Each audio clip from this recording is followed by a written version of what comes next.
out there. I know post eight's not going to be the easiest thing, but she's got some gate speed she could utilize.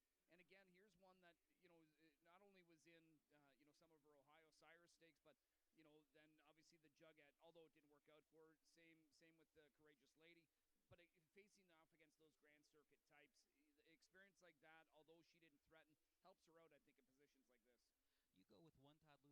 You go with one Todd Luther trainee as your top selection here with Molly Zace. He does have another one in here, that being the two-horse Hysterical. Yannick Gingras in the bike here. She raced in at Circle City last week, drops out of Grand Circuit competition. Just found that to be a little bit too tough. Racing against likes of Roland Rosie and Queen's Reign. Yannick Gingras here up from 15 to 1 on the morning line. If you're looking maybe for a price underneath, she's on the board at 57 to 1 right now. Yeah, huge odds, huge odds. You don't often see that with Yannick Gingras, do you? I mean, it doesn't matter. In harness racing, there is one event that stands above the rest. Annihilator on the move on the outside. Annihilator, Dragon Slayer wins the Breeders' Crown. Another world record. Where champions are born and legends are made. Tonight, the track heats up for a weekend of showdowns. With Harrah's Hoosier Park serving as host for the third time. Outside with a short lead, down to the wire. The Breeders' Crown may have been stay hungry. It's a cavalry charge to the wire. Tall Dark Stranger under attack on the inside. Cattle Wash and a host of others down to the line. It all comes down to the Breeders' Crown.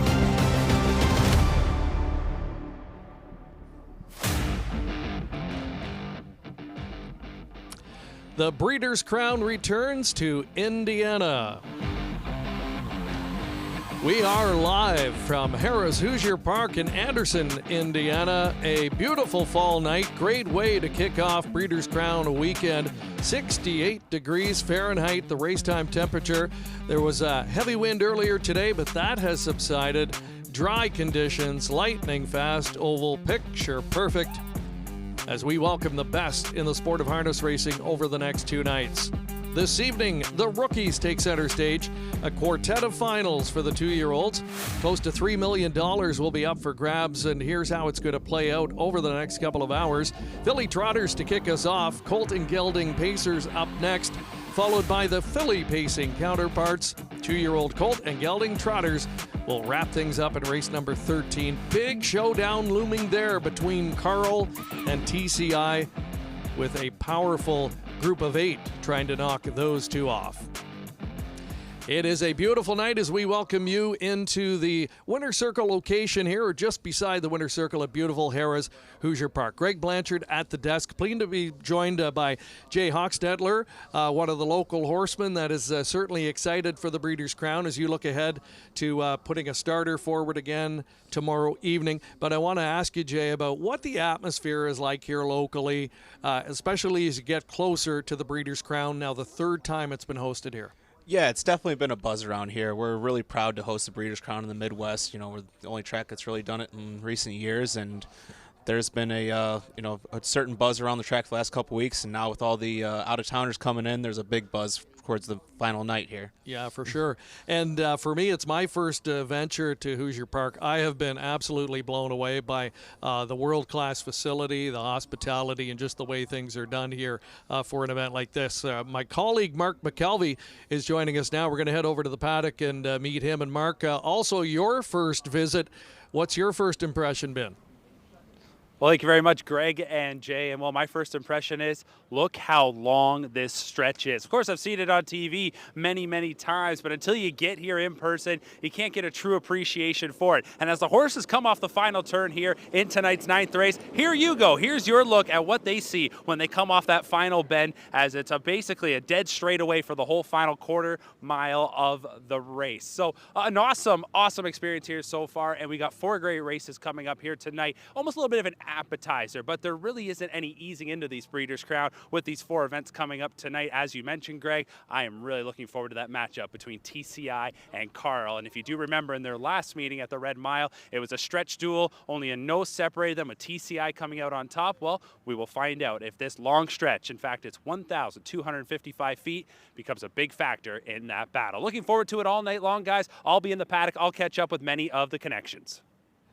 Thank you, Mark. We were joking earlier we were going to get Mark to try and see how fast he could run the track. Didn't get to do that today. We'll see maybe tomorrow before the races start. We want to bring in the other member of our team joining us here this evening, just around the corner from here in the Diamond Creek Winners Lounge, where she'll be catching up with the winning connections throughout the night. We're going to welcome in now Heather Vitale. And Heather, everybody's going to be wanting to talk to you tonight, of course, because that means they've won a Breeders' Crown. That's not easy to do, though, is it? Absolutely not. Now, of course, the Breeders' Crown is a race that dreams are made of. Everybody wants a Breeders' Crown. And speaking from personal experience, now I've had 6 horses family trained that have gone into the Breeders' Crown as favorites, 6 of them. And we were fortunate enough to get 1. It is not an easy race to win. It comes at the end of the year. The stars really have to align. But when they do, oh, it's so worth it. So this is how it's going to go down on my end. After the connections get their picture taken in the winner circle, they will come here in the Diamond Creek Winner Lounge. We will celebrate a little bit more. I'll find one of the connections. We'll do an interview, and we will have a champagne toast. There is an entire champagne wall here. So if you don't know what that is, you can imagine, yeah, a wall of champagne. I cannot take credit for that idea. However, I can tell you that if you say no to champagne, you say no to life. Yes, indeed. I couldn't agree more. And, Heather's got the right outlook on life. No one has more fun than her, and she is going to have a whale of a time there tonight because the good thing about her location, Jay, is that everyone that comes in there to talk to her is going to be in a fantastic mood. Yeah, absolutely. That's where we all want to be. I sure hope I'm there tomorrow night. She better keep a distance from me because the champagne will be spraying if I'm in there. Sure. Maybe just a quick thought on that, Jay. You've got Ponda Warrior back for another crack at the Breeders' Crown tomorrow night. He's here on home soil this time, and he had a big win earlier this year right here. Yeah, I mean, he won the Dam Patch, and I really would love for the race to draw out just like the Dam Patch did, where they get a really fast half. He's able to come off the pace because he loves that long stretch, and not every horse does, but if a couple horses get some tired legs inside the last 16th, his legs won't be tired. That's for sure. We had a chance to see him yesterday. We were over here to shoot a video with you and get to interview you. Great-looking individual. Looks like he's ready to rock tomorrow night. So we'll talk a little bit more about that throughout the night. We want to hear from everybody tuning in tonight, though, as we welcome viewers from all across North America and worldwide, for that matter. We want to know who's your pick as a top driver that's going to have the most success here over the next 2 nights of racing. And we're going to give you 7 to choose from. We've picked out 7 that have wonderful lineups over the next 2 nights. These are 7 of the very best in the sport, no question about it. And you pick your driver that you're going to back this weekend. We're going to put the link to play along in the chat. Just click on the link, enter your selection with your name and your contact information, and we will be drawing from all those who have picked the winning driver at the end of our 2-night championship showcase, and the winner will receive a wonderful Breeders' Crown prize package. So we will follow that leaderboard and all of our championship finals throughout the next couple of hours this evening, and of course tomorrow night we'll have 8 championship finals as well. Time to get the show started. We'll take a first commercial break. We'll be back to set up our first Breeders' Crown championship next. The racing is fast and exciting at the picturesque Woodbine and Woodbine Mohawk Park racetracks in Ontario, Canada. Woodbine Standardbred, home of the Pepsi North America Cup, a summer classic. Pebble Beach in Iran. And Woodbine Thoroughbred, home of the historic King's Plate. But the mighty filly has devastated them. Full fields, exotic wagers, iconic events. Play Woodbine Thoroughbred and Woodbine Standardbred today at your favorite wagering location. As the industry's leading sales agency, Preferred Equine's new online sales portal, Preferred Equine Online, offers the best online service available. Developed by our experienced sales team, the powerful new platform with cutting-edge technology makes buying and selling easy from the comfort of your home or office over any device. Our experienced sales team offers full customer service for buyers and sellers as it relates to the collection, distribution, and transfer of the horses offered. Sellers can enter a horse as easily as 123 with a searchable database while allowing comments, photos, and other documents. Buyers can view live pedigrees, past performances, and race videos. To view the sales schedule, create your account, or learn more, visit www.preferredequineonline.com or call our sales team at 914-773-7777.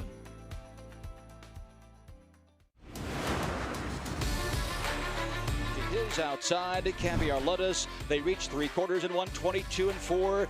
Racing for a home in the Breeders' Crown Final. Perfect Sting has the lead. Southwind Gendry to the outside, and here comes J.K. going west, angling 3 wide with less than an eighth of a mile to go. Perfect Sting, the streaker to the line. Southwind Gendry, J.K. going west, and a fast closing is Summa Cum Laude to the wire. Tied to the line may have been Perfect Sting.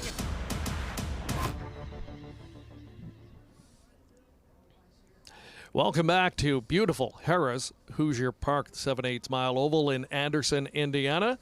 And tonight, for the third time in the track's history, the host for the Breeders' Crown Championships. 4 of them here tonight. 2-year-olds take center stage, and the 3-year-olds and up tomorrow evening. Here's a board that I always like to put together for the Breeders' Crown, Jay, and I'll get you to kind of weigh in with your thoughts on this. We talk about year-end implications. The saying is it all comes down to the Breeders' Crown, and often year-end honors do hang in the balance when you get to this point. So here are some horses that I've identified that I think would have the most to gain if they could jump up and win tonight. I think Passline, if she wins, then suddenly, you know, her seasonal record looks pretty comparable to the great Geocentric. Carl in the same boat if he could knock off TCI. MM's Dream, I think. And Twinbee Joe Fresh, she's had a wonderful campaign. She's raced just maybe slightly in the shadows of Sylvia Hanover this season, and a win could really go a long way in putting her into that conversation. Conversely, I think Sylvia Hanover, TCI, Jiggy Jog, some of the names you see there, Tattoo Artist, and of course Hambo Winter Tactical Approach can lock it down. And then I think the untouchable, whether it's win, lose, draw, whatever the case, I don't think Confederate could be denied year-end honors this year. Just get your thoughts, Jay, as you look at that list. Anybody there that you think maybe should be in another category, or does that sound close? Yeah, I think you're pretty spot on there. There's definitely a couple that are just knocking on the door that would give the voters a lot to think about if they would win tonight, and there's a couple that can shut the door on any conversation at all. And the ones you had up there are about what we can see from these races coming up this weekend. We're going to start off with 2-year-old filly trotters here in the opening race of the night. I want to quickly give a birthday shout-out to your grandfather, and I didn't know until just before we came on air tonight that you have a pretty well-known grandfather in the industry, and especially when it comes to trotters. Yeah, my grandfather, the late Doug Ackerman, he would be 96, and I learned a lot from him. I wish he was here for a lot more years, and I would have been able to garner a lot more. I probably wish I could have wrote a book about all the things that he had to give about horses and about life, but he's a pretty special person, and he definitely knew a thing or two about trotters. A master horseman, no question about that. Another master horseman, one of the winningest records in the history of the Breeders' Crown Series, belongs to Tron Smedshammer. We're going to head over to the paddock. He is joined now with Mark McKelvey. All right, thank you very much, Greg. And I'm standing by with trainer Tron Smedshammer, who sends out Chap Armbro in this upcoming 2-year-old filly trot Breeders' Crown Final. And Tron, just 4 starts, but here in her 5th start, she's in the Breeders' Crown Final. Take us through her 2-year-old season, because on paper you might look at it and think maybe something had gone wrong, but you say it was more just kind of by scheduling. Yeah, it was actually. She had 5 baby races, so she saw the gate a little bit more than what it looks like. But yeah, it was kind of the plan, just to race her lightly throughout the summer. Now, looking at the way she's performed pretty well in 4 starts. Is she getting better with each passing start? Well, you would think she would, but just, especially now, this is the first time she races back in 7 or 8 days. So she should be a little sharper, yeah. And so she's had a good week? Yes. And looking at her just coming into this season, I mean, over the winter, breaking her and getting her to this point, did she always show the signs of a horse that could get to the Breeders' Crown? Yes, I always liked her all winter, and that's why I kind of took care of her and protect her a little bit. And it's not really even tonight. That's the big night. It's next year. Absolutely. Well, we wish you the best of luck here. Thank you. All right, the 2-year-old filly trot finals come. Horses will be leaving the paddock in just a couple of moments. Let's go back to the desk. Thank you, Mark, and great to hear from Tron Smedshammer. We don't see the volume of horses from him like we used to on nights like this, but boy, when he's got one in a final, you better have a good long look because, they're going to come and they're going to be ready to compete.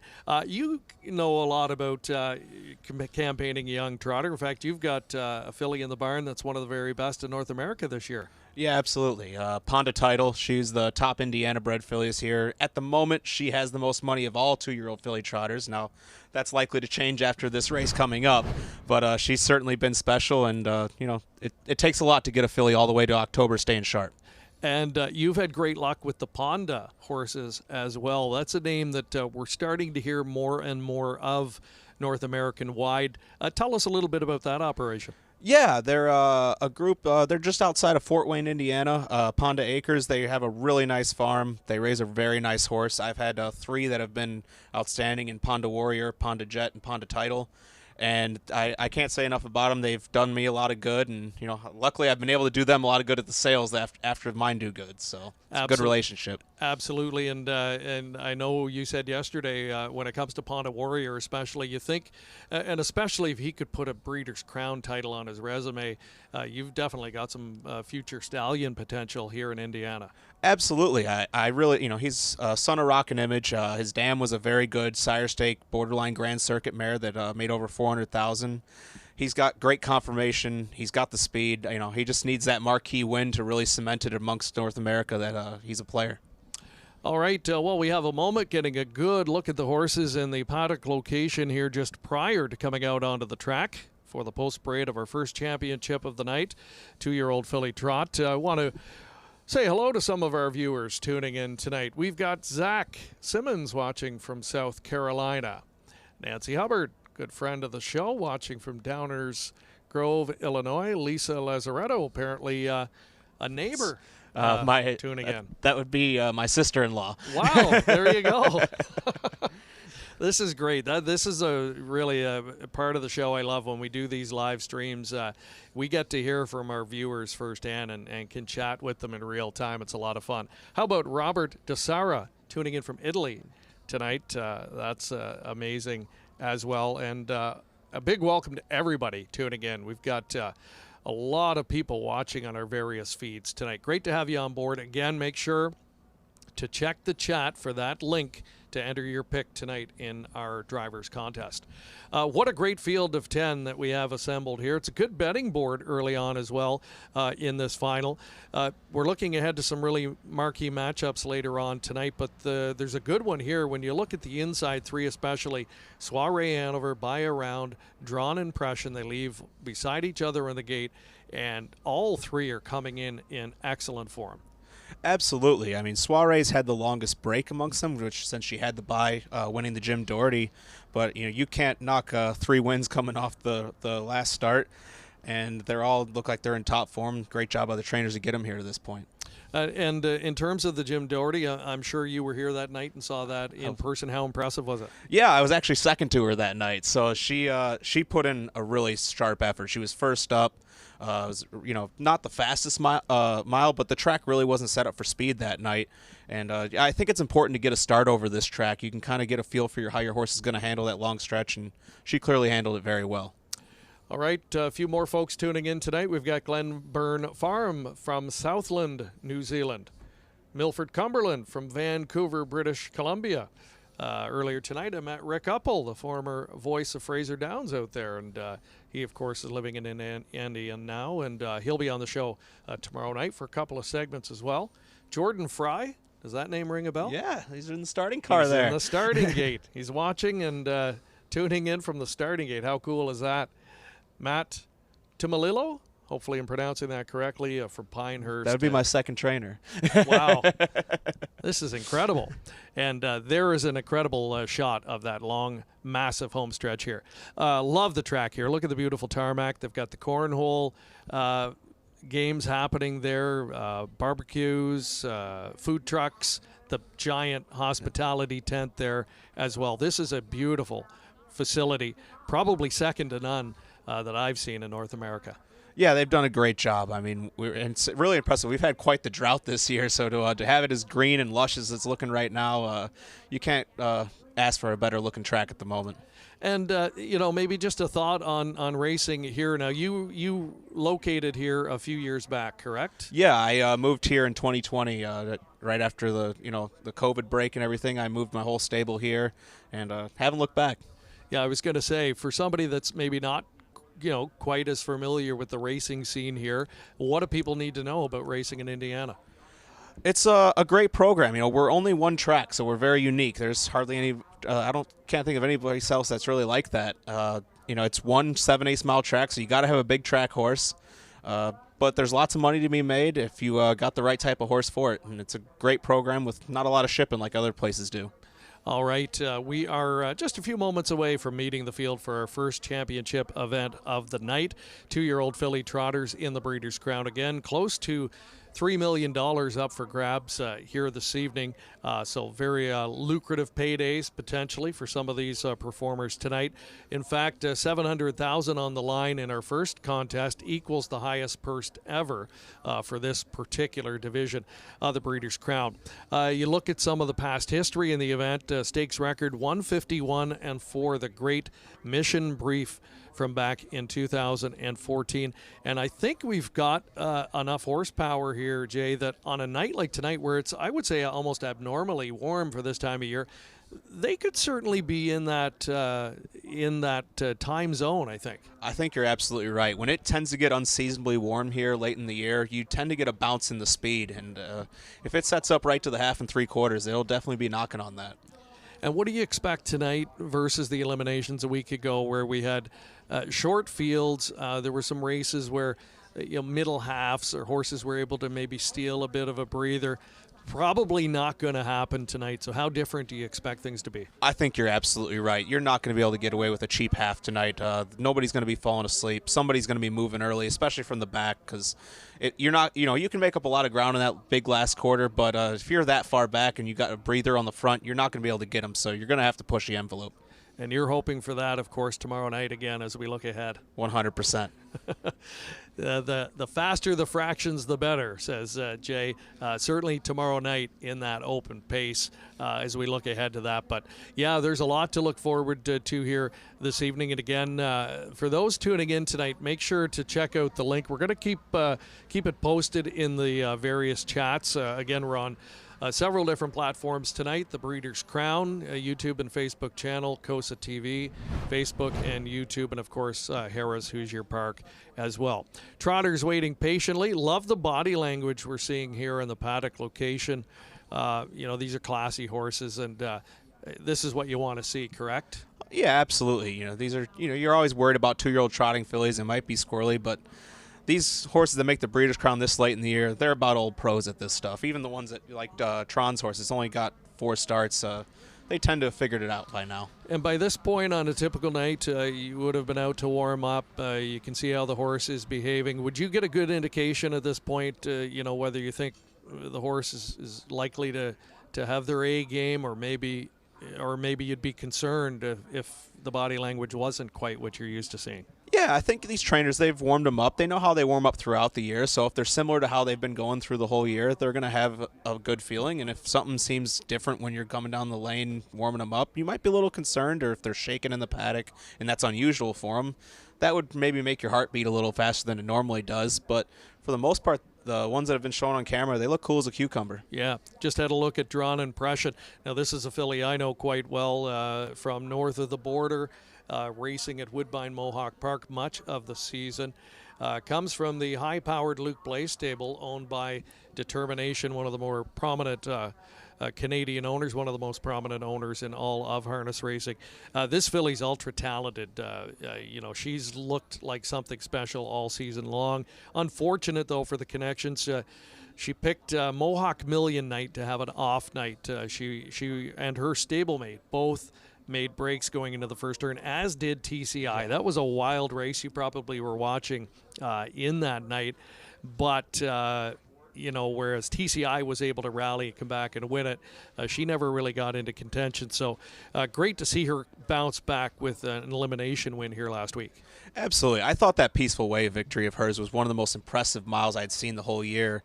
And I really think there was something in the air that night on Mohawk Million, because there was great trotters that just never make breaks that seemed to have a brain fart that night. But she picked right back up where she left off after that, after the qualifiers, and I don't think we'll have that problem tonight. Okay, as we await them coming out from our paddock location, hello going out to Roderick Brazel from Texas, Leonardo Navarro from Argentino. Again, we're going to head back down to the paddock location. Here's Mark.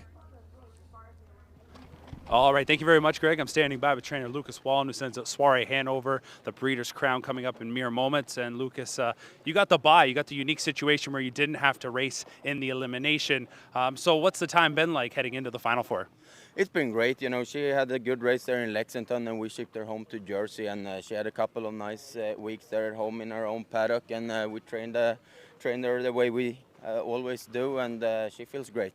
Now, she's already had a victory here at Hoosier Park, winning the Doherty. That's what got her the automatic spot in the Breeders' Crown Final. But tell us, did she seem to like it here on that night? Yeah, for sure. The track was great that day, and it's very good tonight as well. So no question marks. All right, well, Lucas, best of luck here with Soiree Hanover. Thank you so much. All right, guys, we'll send back to you as we get time for the post-parade.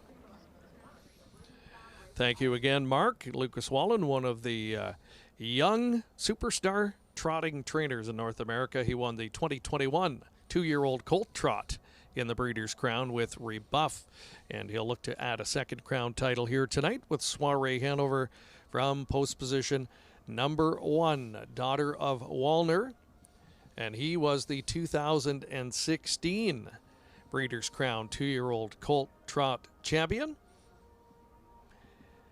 And the ownership group on this one, the owners are Snowguard Incorporated from Delray Beach, Florida. They won the 2014 Open Trot with the great Commander Crow. Soiree Hanover comes in with 5 wins and 7 on the board finishes and 7 trips postward this year.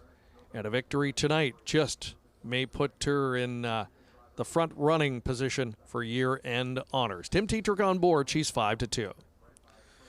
Yeah, we have the 2 by a round from the Knoll Daily Barn. Knoll really knows how to get these horses going late in the year, especially the 2-year-olds. And this filly is no exception to that. I thought that elimination was ultra impressive. Andrew McCarthy's done it with Ramona Hill before, and they have a good shot tonight. Drawn impression that regally bred, homebred daughter of Muscle Hill from the great Emoticon Hanover. She herself a 2-time Breeders' Crown champion. This is her first full. And drawn impression 4 for 5 coming into tonight. Louis Waugh in the driver's seat. Number 4 is Warrawee Michelle.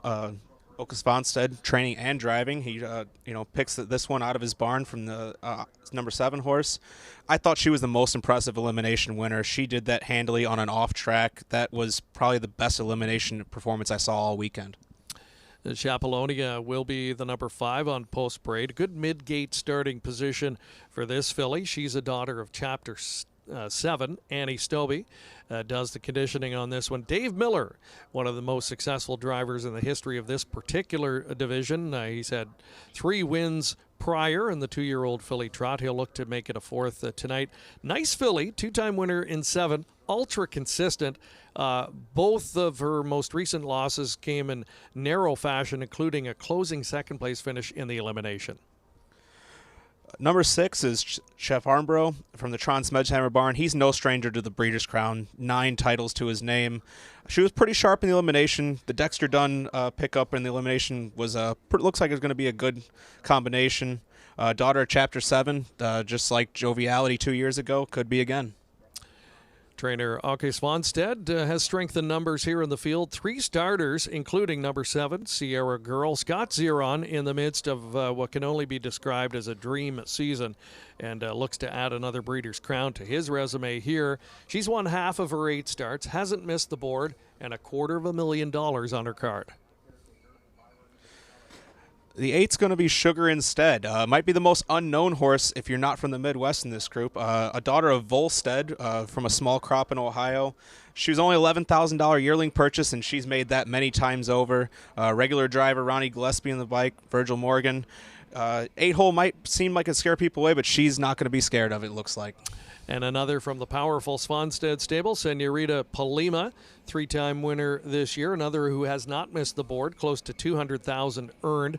Yannick Gingras, he's tied with John Campbell for the most wins in the history of the Breeders' Crown in this division with 5. Looks to make it 6 tonight. 10 is Date Night Hanover from the Marcus Melander barn. She's the glamour girl from the standard black book sale last year at $600,000. She's thrown in some pretty impressive performances, especially the Kentucky Sire Stake final. Looked like she was, a handy performance in the elimination last week. Might need a little bit more from the 10-hole, but should be able to perform tonight. Well, we have a moment. We're just moments away from our first Breeders' Crown Championship of the night. We're going to go back over to Mark McKelvey with a little bit more insight into this 10th race. Yes, Greg and Jay, and this is kind of insight that maybe not necessarily impacts this race that's about to happen, but could have an impact on the racing scene here in North America in the years to come. The 4 Warwie Michelle, which Jay mentioned, what he thought was the most impressive elimination winner last week, is owned by San Andrea Inc. from Delray Beach, Florida. So you see that there, one of the co-owners, and might not mean much to you, but at the recent Lexington Selected Yearling Sale, had the opportunity to actually catch up with the San Andrea family. They're from Italy, and they're breeders there, and they have, I think it's safe to say, very prominent players in the Italian racing scene. And when we caught up with them at the sale, they informed us that they like to come over, sell a couple of yearlings in the U.S. and try to kind of bring what's happening in the U.S. back their way, and vice versa, trying to get a little bit of European flavor mixed with that North American blood as well, and hoping to see that might grow. They were active players, and in fact, the son of the family, of the San Andrea family, actually came over and did an internship and did a little bit of time with Diamond Creek Farm last year. So kind of nice to see that on a night like tonight, the Breeders' Crown, it's not just a North America event, it is certainly worldwide. That's right, Mark. Harness racing really has become more of a global sport, and we're seeing that in our viewership tonight. We've got folks watching worldwide, including Italy as well. So no doubt they'll be having a close look at Warwie Michelle. One of 3 that we mentioned for Åke Svanstedt. I don't think there's anyone more prolific in the last 8 to 10 years on the trotting side of North America than him. And here's another good example of it. He's in with 3 of the 10 finalists here, and they're not outsiders. They all have a shot. Absolutely. Just to get 3 in is an accomplishment that few people will ever even dream of having. And any one of them really has a shot. You'd like to think that Warwie Michelle maybe has the best, but the other 2 are certainly going to be there if the trip shakes out right. And I'm not sure, I don't know if you have any insight into this, but, in terms of when Åke's got multiple horses, how he sort of picks and chooses who's going to drive who, or how he likes to pair another catch driver with a certain horse and the ones he decides he's going to drive himself. Yeah, you like to think him being the trainer, he probably is either going to pick the one if they're all simple, he's probably going to pick the most talented one. But if he's got a problem child, that might be the one he picks. Here it looks like he probably picked the one with the best post and the best performance. And these type of fillies, in the Breeders' Crown, they're usually not problem children. They're usually ones that you can put in the top drivers in the world, and they're going to get along with them just fine. For sure. We'll bring Mark McKelvey in again if he's standing by there just for his thoughts. Time to put our handicapping hats on here and try and pick a winner. I mean, that's what it's really all about at this point in time. Mark, are you going to stick with the Canadian import here, Drawn Impression? We know what she can do, or do you think the winner's going to come from somewhere else?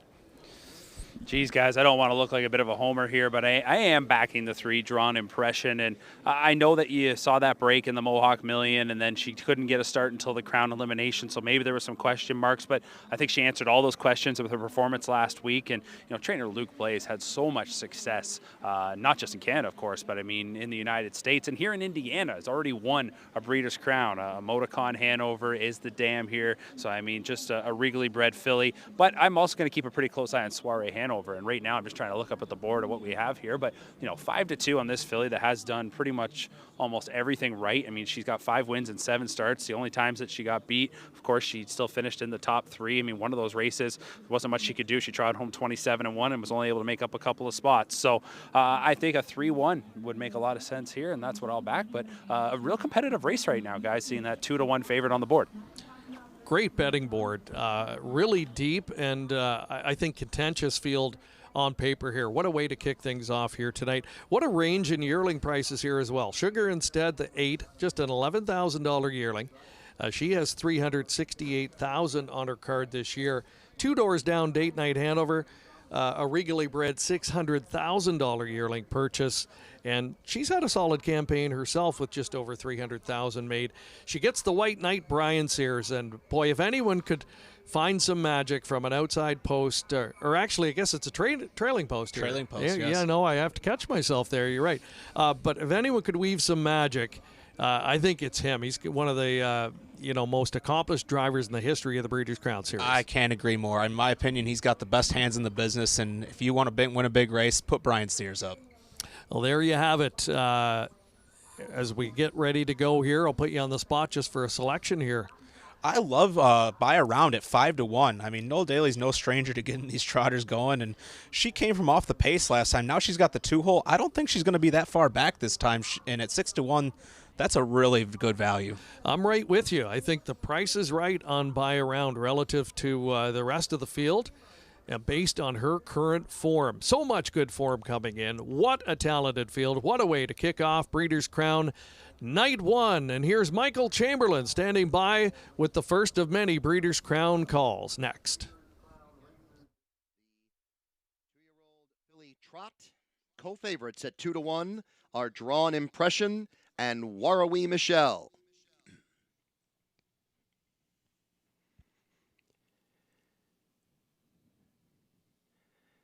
Here they come. They are up. Date Night Hanover went off stride prior to the start. Moving out for the lead from the far outside is Senorita Palema. Sugar Instead is second, and a quick 2.5 length gap back to Warrawee Michelle. Then racing fourth is Drawn Impression. Soiree Hanover is to the inside, racing fifth. Chap Armbro is caught on the outside as they move on the turn. Buy Around is next. Then comes Chapalonia and Sierra Girl with that opening quarter up in 27-3. On the backstretch, in the lead is Senorita Palema and Yannick Gingras in front here by a length and a half. Sugar Instead tracks from second, and Warrawee Michelle is in good position third. Drawn Impression another length and a half back, then Soiree Hanover. Buy Around is to the outside of Chapalonia. Chap Armbro is next and also wide. Then Sierra Girl, and a long way back to Date Night Hanover as they pass the half in 57-2. 29-4 the second quarter. Moving on to the second turn, Senorita Palema 67-1 and has been in front every step of the way. Sugar Instead is second. Warrawee Michelle now moves to the outside and is advancing from third. Drawn Impression is also up on the outside, second over, and third over is Soiree Hanover. Chapalonia to the inside as they now move into the stretch. Sugar Instead went off stride. 3/4 up, 125-2. Senorita Palema still there by a length. Warrawee Michelle on the outside. Drawn Impression. Soiree Hanover. Here comes Warrawee Michelle now to put ahead in front past the 8th pole. Senorita Palema not going away. Trying to rally through on the inside is Chapalonia. On the far outside coming on is Soiree Hanover. Drawn Impression there too. It is a wild finish, but I do believe Warrawee Michelle might have held on. But a photo with Soiree Hanover. Those two were right together on the line. Also there were Drawn Impression and Buy Around. It was a cavalry charge finish, 153-4. following a trend that we saw last time that Hoosier Park hosted the Breeders' Crowns. A thrilling finish, several of them with a shot in that long 1,255-foot home stretch. And right in here, Jay, you could have went in about 5 different directions, but it was Warrawee Michelle really hanging on gamely. The question is, did she find the wire in time? Yeah, from what I could see, I think she did. It was close, though. This does tend to favor the outside horse, but I don't think it's quite close enough to give it to the outside horse there. Action-packed race. You had the long shot at 67-1, carving the fractions, and she hung in really tough, outraced her odds, I would say, and unfortunate that Sugar, instead, the pocket sitter, rolls off stride, turning for home, kind of leaving it wide open. Yeah, I thought that was going to get really interesting there because it looked like she was sitting pretty comfortable in the 2-hole, too. The outside flow was kind of lagging more than I thought it was going to. I really thought she was in a good spot and just must have caught something in that last turn there. And yes, we're hearing that it looks like the 4 just barely hung on. Soiree Hanover right there in the win photograph. By a round, wasn't far off. Maybe just a bit of excess cover for her. Probably the disappointment, with the trip she had was Drawn Impression. She was second over behind the eventual winner. Just a touch flat, and at this level, you just can't afford that. Yeah, when I saw her pull, I thought she was really going to buzz him there in that last turn because they really weren't setting a hot pace to the 3/4, and she didn't really have the fire we all both thought she would. Yeah, I mean, she's, again, right there at the end, but I'm sure the connection's slightly disappointed that she wasn't able to fire and win. But not much to choose between the top 4. Thrilling opening Breeders' Crown contest here for 2023. And likely just a precursor of what is to come. What a way to kick things off here tonight. Hope you've enjoyed the first of our 4. We will take a commercial break. We'll be back to catch up with the winning connections in a moment.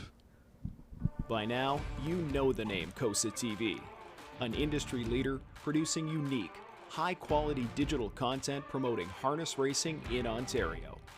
Features, virtual programming, live events, and more. COSA-TV has it covered. Follow our social media channels and be sure to subscribe to our YouTube page to view the latest content. And if you're looking to bet your favorite Ontario track, check out hpibet.com. COSA-TV, taking Ontario racing global. Enjoy the thrill of the race anywhere, anytime with hpibet.com. Join for free and use your smartphone, tablet, or PC to watch and wager when you can't be at the track. Stream live racing from over 450 tracks. Bet with ease from anywhere. It's safe and secure. Get rewards, race alerts, tips, and more. For a limited time, get $100 when you become a member. Plus, 1 month free live race streaming, and your first bet is on us. Go to hpibet.com to join for free today. Okay, Svanstead had 3 starters in the Breeders' Crown Trot Final for the 2-year-old fillies. And he was on board the winner, Warrawee Michelle. Really gritty first over effort. Not easy to do, Jay, with that long home stretch staring you in the face and some real good ones on her back. Absolutely. I said she was the most impressive in the elimination, and she backed that up tonight. You know, Oki, it took him a while to get his first Breeders' Crown here, but he's starting to make short work of racking these up very quickly in the last 2 years. Yeah, master horseman. There's wife Sarah as well. They are quite a team. They're hard-working. They have huge numbers of horses that they have to manage, and they always come to the races every season with a new brigade of rookie trotters, it seems, the next wave of superstars, and Warrawee Michelle certainly fits the bill. That's a second consecutive win now in this particular division. They clicked last year with Special Way, a 152 winner last season, and Warrawee Michelle not threatening the overall stakes record, but nonetheless a very impressive effort. $200,000 yearling purchase, and looks at this point like she was well worth that money. Absolutely. I mean, she's now going to pay for herself several times over with that effort, and looks like she's going to be quite a player next year. And where do you go with the seasonal honors after this? I have no idea. Take your pick. I mean, really up for grabs. Yeah, isn't it? It might come down to the Final Four there in November. I think you're right. Exactly. If she could kind of run the table, so to speak, and notch just one more stake race at season's end, then you have to think she'll be a big player here. Congratulating the ownership group here as well. Ake is a co-owner of this one, the Young Guns of New York, and Santa Andrea Incorporated of Florida, part of the ownership group here as well. Large group on hand celebrating in the beautiful Winter Circle location here, the Brittany Farms Winter Circle at Harrah's Hoosier, as our first championship of the night goes to Warrawee Michelle August Vonstead, now back-to-back, as mentioned, in this particular division. A quick moment to say hello to some of our other viewers tuning in tonight. Good friends of the show, J.D. Varnell, Mark Anderson are tuning in as well here this evening. And folks from all over North America are watching and hopefully wagering as well. Great way to kick off a pick 4 sequence here as well. And I didn't get a glance at the final odds. It looks like she was one of the favorites. I think perhaps around 2-1, 5-2 when all was said and done. And, the horse we liked by around, I thought raced very well. What do you think? I thought just maybe just a little too much cover in front of her in hindsight. If she'd have had maybe one less horse to get around in that outer flow, she could have been there in the winner circle. I think that could stand for her and Soiree. I mean, I know Soiree had a little bit closer, but I really thought that outer flow was going to push the envelope a little bit earlier than they did, and I think that really gave Warrawee Michelle an impression there, or an advantage there. Sorry. Yeah. It just didn't really develop like I thought it would, especially when the hot fractions got set early and you knew they were going to have to slow it down at some point. Let's take a look at the pari-mutuel details for that first event of the night. Warrawee Michelle, $5 to win. So sent off at 3-2 when all was said and done. Soiree Hanover by a round and drawn impression. Round out the exotics. Pretty nice mutual returns here. Again, with no heavy favorite. The exotics, playing pretty well. If you were a backer of Warrawee Michelle here, you're going to get pretty well rewarded. $2 pick 4 concluding in that race. Popular return paid $98.40, and it also kickstarts a late pick 4 sequence here as well, a $40,000 guaranteed pool. So a lot of people are going to be moving on to leg number 2 in that particular wager. What a way to start it off here tonight. I marvel, Jay, we talked about it earlier, how in these Breeders' Crown Championships, it's uncanny how many close finishes we've seen with so many horses in with a chance to win.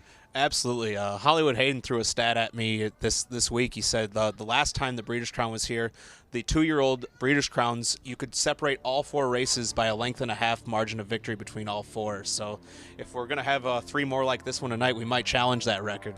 That's why it's so much fun. What do you think it is? Do you think it's, the horses are so evenly matched that, it's going to be difficult for anyone to really widen in the late stages because they're being chased by others? We'll get back to that in a moment. We're going to go over to Chad Rosema now in the winner's circle. Doesn't seem to bother her. She loves to fight. That's exactly what she did tonight, wasn't it? Oh, yes, she loves to fight, and she don't give up before I tell her that now we are done. Then she is done. You got off the gate pretty well. You were able to settle in third, but when you saw they didn't go a whole lot in the second quarter, were you concerned at all? Oh, I think I had a good position, and the speed was okay in the race. But she's a great horse. She can leave fast, and she's strong both mentally and physical, so she's a very good horse. Last year, you won 3 of these, including this division with a special filly by the name of Special Way. This filly here to kick it off for you, are you anticipating having a big weekend? Yeah, it start good, so I'm happy so far. Is there anything better than this? No, I love to win races, and especially big races like Breeders' Crown. Congratulations, and keep up all the great work. Thank you. August Vonstead, guys. Warrawee Michelle in 153-4 takes the first Breeders' Crown title of the year. Congratulations again to the Connections in our first Breeders' Crown final this evening. We're going to get right to it. Race number 11 is where we go next, and it's the freshman Colt and Gelding Pacers And what a star-studded, talented group going to the post here. A little bit different, though, Jay, than what we saw in our first championship tonight. We've got a heavy favorite at this point. His name is Captain Albano. Yeah, I'm a little bit surprised. I thought he was definitely the most impressive elimination winner, but, man, I mean, Better Is Nice was really good. Newsroom's been so sharp all year, and you got some on the outside that are definitely not going to just sit back and let this race get taken away from him. I would concur. His current form, it is hard to go against him. There's no question about that. I remember Newsroom. I had a little stint in New Jersey earlier this summer around Meadowlands Pace Time helping out there, and that's when Newsroom first surfaced for trainer Joe Holloway and made an immediate impact, and he has been something that's looked very special this season. Storm Shadow's been kind of a late season, late blossoming colt for Doc Ian Moore and driver Bob McClure. I think they're a factor as well. Absolutely. I mean, there's hardly anybody hotter in harness racing than Doc Ian Moore right now. You can't toss any of his horses out, especially one that's rounding into form like this one is. There's a look at them getting ready to make their way out for the post parade here. A full field of 10 in this Breeders' Crown Championship. And talk about an exciting prospective division here. Let's go back to 2020, the last time the Crown was here. The only dead heat in the history of the Crown Series happened in this division. Summa cum laude and perfect sting for trainer Joe Holloway, who's had a tremendous record here. Not sure if we can predict a dead heat, but I wouldn't be surprised if we get another one of those real tight photo finishes. Yeah, especially after the first Crown that we saw. It looks like that's how it's going to shape out again. You're likely to get a hot first quarter, might get a little break, and the outer flow, I think, will be a little stronger in this race compared to the last one we saw. I would agree. A colt that really closed a ton last time out. Didn't win, but had a big 25-3 final quarter, and finishing second was Legendary Hanover. This is one that myself and Mark McKelvey have seen a lot of in Ontario this season. Very talented son of Huntsville. He's looked all season long like he's one of the very best on the continent, and we'll see if he can step up and show that here tonight. Let's meet the field individually on post parade. Purse $700,000 on the line. There's Newsroom for trainer Joe Holloway. Joe Holloway, the winningest trainer in the 2-year-old colt and gelding category of the Breeders' Crown. He's had 4 previous winners. Valdor Farms has clicked twice on the owner's side. Driver David Miller has clicked in 2 of the last 3. Scored the big upset, of course, last year, teaming up with Holloway when Ammo lit up the tote board. Number 2 is our heavy favorite at the moment at 1-5, Captain Albano. Trained again by Noel Daly, who we just saw get a good piece of the last one. This colt was so impressive last week. I mean, he was under wraps from near the 3/4 pole, and if he's going to be like that again, he's going to be tough to beat. Yeah, it's been an interesting division. Different points in the year, certain colts have stepped up and looked like they might be the best in North America, and then others have come on to maybe overshadow them a little bit. So we look forward to what will be an exciting 3-year-old crop next year. But tonight, these are the 10 that we're going to be watching square off for the title this evening. Better Is Nice is number 3. Tony Alagna sends out this one, a 150-3 winner in his Crown elimination. Andy McCarthy on board. He's 7 for 10 on the season. Number 4 is Storm Shadow from the red-hot Doc Ian Moore barn. Bob McClure aboard. He's been rounding into form so sharp lately. He's by the Eternal Bettor's Delight. He was a well-thought-of $165,000 colt. Really gritty effort last time. Looks like he's going to be sharp again. There's the 5 Gem Quality. This one a son of Captain Crunch. Chris Ryder trains. Dexter Dunn doing the driving. 3 wins and 7 this year, just shy of $100,000 in earnings. 6 is Boston Rocks, son of Boston Red Rocks, kind of an underrated New York sire. From the barn of the great Steve Elliott, he's no stranger to great horses, and Timmy Tetrick, he knows how to find the winner's circle in Breeders' Crowns. There's the 7, Captain Luke Yannick Gingras, who won this division back in 2019 with Tall Dark Stranger, son of Captain Treacherous, another from the Tony Alagna barn. Alagna won this particular category in 2017 with Stay Hungry. The 8 is Nuclear, the second one from the Joe Holloway barn. Son of Always Be Mickey, who, again, we've seen him win one with Monty Mickey in the past. This colt looked pretty sharp last week. You know, he's was a little bit off of the leaders, but he's going to have an outside post. If they have a hot post, hot lead, he might be able to come up on the end. There's legendary Hanover, hard-charging runner-up in his elimination a week ago. He's 6 for 10 this season. This guy's a son of the 2016 Breeders' Crown Rookie Pace winner, Huntsville. Number 10 is Noblesville, the lone Indiana bred in the group. I'm no stranger to him. I've raced against him a lot. He's a big, beautiful colt. He has a huge engine, and if it shakes out right, you're going to know he's there. He can really likes to grit it out, and he'll sprint for home hard. That is your field of 10, chasing $700,000. And once again, we are going to head down to the Hoosier Park paddock. Mark McKelvey with a special guest. All right, thank you very much, Greg. Yes, I'm standing by with trainer Tony Alanya, who sends out 2 starters here in this upcoming Breeders' Crown Final. And Tony, we got to start with Better is Nice, having a tremendous season, but a little extra sweet. You're a breeder here on this one. Yeah, Marvin Katz and I own the mare. She actually came from your neck of the woods. She won her first lifetime start, won a gold at Mohawk in 51. She always had extremely, extremely high speed, so it's not really a shock that she's thrown this kind of horse, but, you know, we're sure glad to have him. Well, with the way he's been racing in his performance last week, you have to just be thrilled. But looking, obviously, Captain Albano is the heavy favorite here. But what needs to happen tonight for Better is Nice to have success? Well, I think that they need to speed, you know, the front end needs to be strong. You know, last week he came off a tracking trip. You know, Captain Albano was phenomenal last week on the front end. But somebody from the outside needs to come out of there and come after him a little bit, you know, to set the race up for us. If that happens, we got a shot. All right, we have to touch on Captain Luke. And here's a horse that's yet to get to the winner's circle, but been very, very close. And the kind of horse that's probably very under the radar, but continuing to pick up checks and is right there. Yeah, you know, it's amazing. He's still a maiden. You know, this performance last week, you know, he just missed getting up on the wire there, but he's been great. He spent a little time up in Canada for education. You know, we're really high on this colt. We think his next year will be his best year, but we're really happy with the progress he's shown over the summer. All right, Tony, well, we wish you the best of luck, and thanks for taking the time. Thank you so much. All right, guys, let's go back to you. Thank you very much, Mark.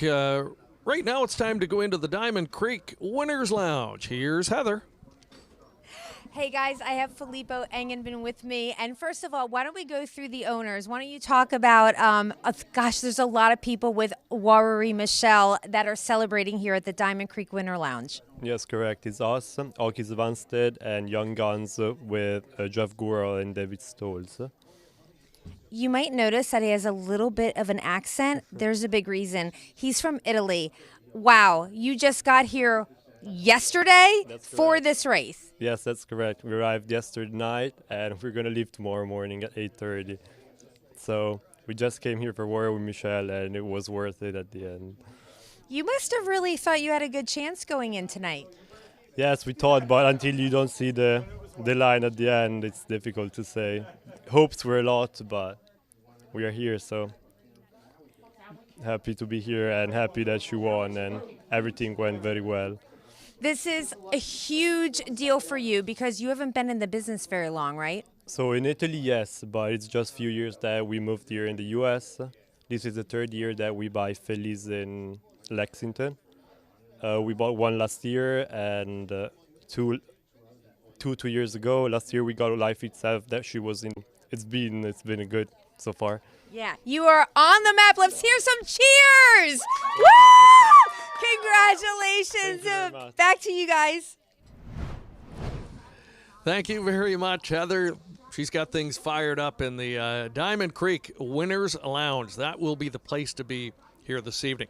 Who's going to be joining her next in a few minutes from now? We're going to find out that answer shortly, just moments away from a great tilt here, Breeders' Crown for 2-year-old colt and gelding pacer. Stakes record in this event, 149. The great Sweet Lou back in 2011, who's really making his mark now as a stallion.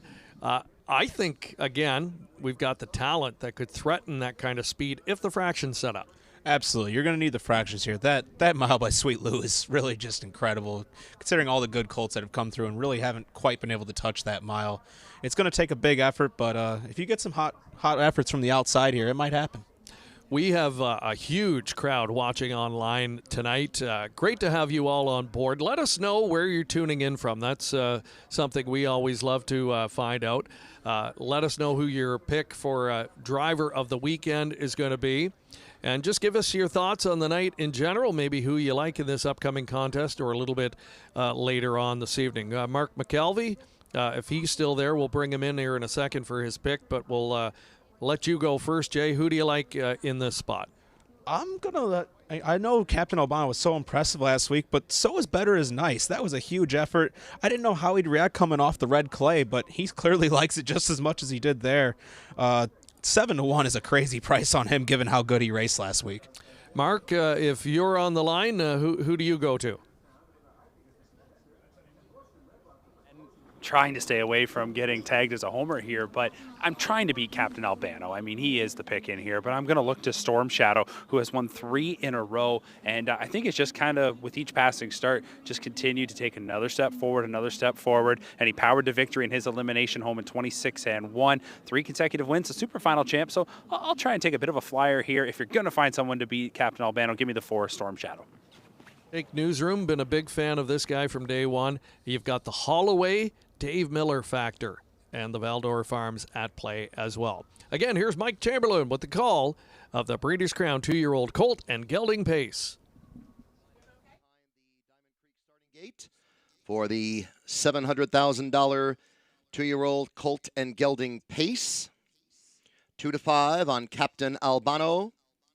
9-2 Legendary Hanover.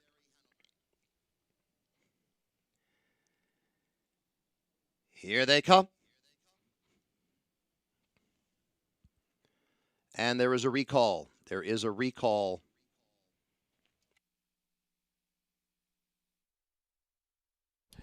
All right, there's a twist we didn't expect. Call. You don't see that too often, Jay. What do you think happened?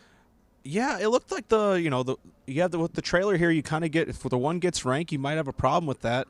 And it's going to kind of change things here. These colts are going to be a little more ranked. They're going to be thinking they're going to race. Now you got to peel them off the car, walk around a little bit, get back settled again. Not every horse likes that. For sure. These horses, when they turn behind the gate, they get the game face on. They are ready to roll. Having said that, I kind of like what I see here. All relatively manageable, it appears. Sometimes you're right. The odd horse can lose its mind, and the driver can get in a little bit of trouble with them. But they all kind of relaxed off the gate there, I thought, pretty impressively. What do you think? Yeah, they peeled them off a lot quicker than a lot of them are able to peel off there. That's just hats off to good training and good drivers in the bike to be able to get them settled back down.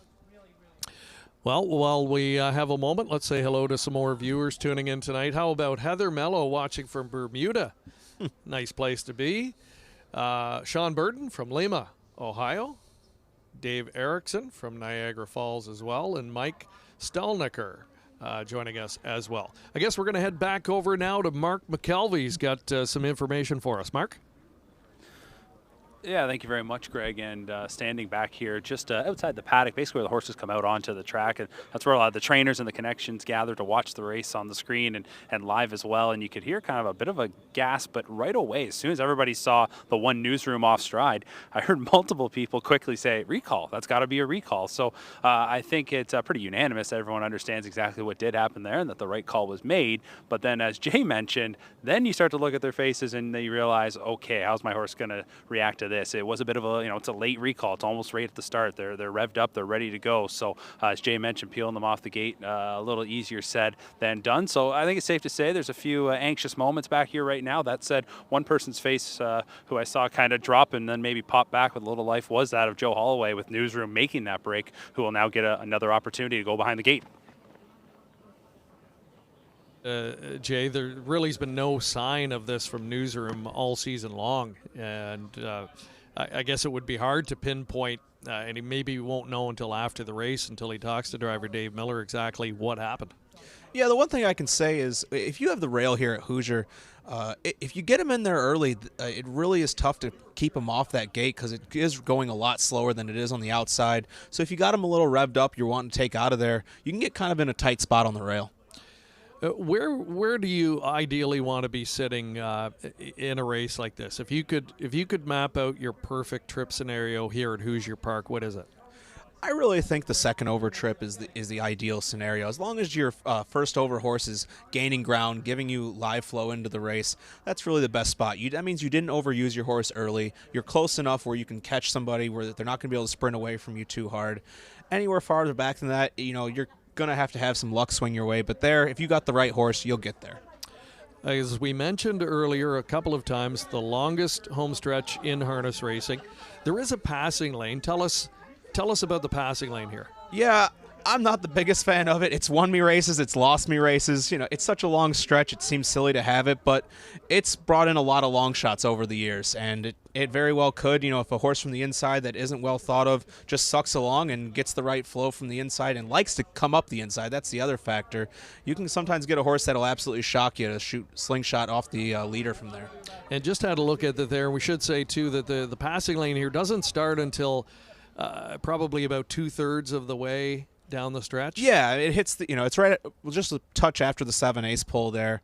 It's definitely a factor, but a lot of times you just can't get started fast enough when you pop into there to catch somebody if there are really good horses in front of you. All right, it is take 2 in the Breeders' Crown for 2-year-old colt and gelding pacers, all minding their manners at this point. Once again, here's Michael Chamberlain.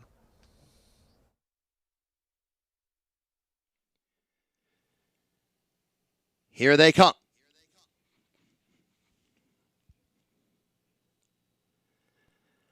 They are up. Good beginning for Gem Quality in the center.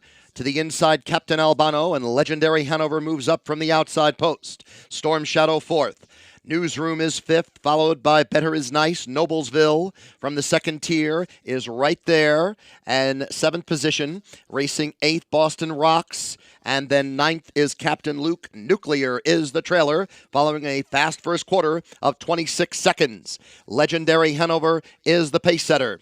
Pocketed second is Gem Quality. Captain Albano next in third. After that, it's Storm Shadow with Newsroom 5th. Through on the inside is Noblesville. Then to the outside, Better Is Nice. The next two are Captain Luke and Boston Rocks. The trailer is Nuclear. As the field comes to the half-mile pole, passing there in 54-2. Second quarter, 28-2. And there goes the favorite, Captain Albano, up to take the lead. Legendary Hanover now back in second. Newsroom looms on the outside third. Gem Quality is fourth. Advancing second over is Better Is Nice. Then to the inside, Storm Shadow. Third over is Boston Rocks, trying to get up into it with Nuclear, Noblesville to the inside, and Captain Luke is 10th and last. Three-quarter time, 1:23. Into the stretch they come. Captain Albano now has it by 3 lengths. Legendary Hanover, Newsroom, and in between horses, Gem Quality. Trying to come through down on the pylons is Storm Shadow. Captain Albano in front. Here comes Gem Quality. Gem Quality on the outside has taken the lead for Dexter Dunn, and it is Gem Quality with a 23-1 Breeders' Crown upset. Captain Albano was second. Third was Storm Shadow. Nuclear fourth in 150 flat. And that is a new track record here at Harrah's Hoosier Park. Our first upset of the night, Gem Quality, and some magic from Dexter Dunn, one of the winningest drivers in the Breeders' Crown Series in recent years, and works out the perfect trip with Gem Quality. And this son of Captain Crunch knew exactly what to do with it. Yeah, that was ultra impressive and something I honestly did not see coming. He was definitely good last week, but this son of Captain Crunch, there's been some questions raised about the Captain Crunches, but I think he got the statement win from one of his sons he finally needed. He certainly did. That is going to be a feather in his cap. And Gem Quality, speaking to the depth in this field and how much talent there was, very easy for a colt of this caliber to get overlooked, and that's what happened here. But he punishes those who didn't back him tonight to the tune of 23-1. Those who did, well rewarded. Captain Albano, another great effort, just second best tonight. Yeah, I thought he was home free, to be honest. He looked so strong on the lead there. And credit to Gem Quality. He just absolutely exploded when Dexter asked him to, and a lot of other colts were laboring, and he was just ultra impressive tonight. Dexter has done it again. Another Breeders' Crown victory. Time for another commercial break. We'll be back with Winner's Reaction next. For over 25 years, Tara Hill Stud has worked with partners to help produce champion stallions. We are proud to have bred great racehorses like Fade Out, Shower Play, Precious Delight, and There's a Demon in Me. Our stallions, past and present, have had tremendous success while making a huge impact on racing across North America. Mr. Levesque, Mach 3, Cadabra, Muscle Mass, and Precious Bunny, to name a few. Our stallions' progeny have won major events, including the Hambletonian. Tara Hills Stud are currently standing 9 of the industry's top stallions. Alarm Detector, Control the Moment, Dance and Lou, Flanagan Memory, Green Manalishi, He's Watching, Muscle Mass, Resolve, and Sports Writer. Our facility is modern, our staff knowledgeable.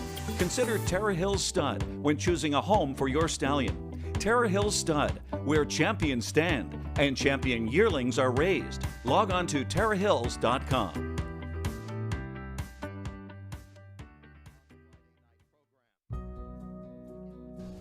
Hi, I'm Nifty Norman. I'm a standardbred trainer based here at Ketchum Farm in Allentown, New Jersey.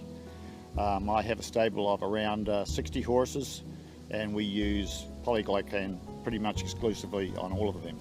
I'm Dr. Steve Dye, a standardbred veterinarian from New Jersey, Dye Equine Vets, and primarily I do most of Richard's vet work.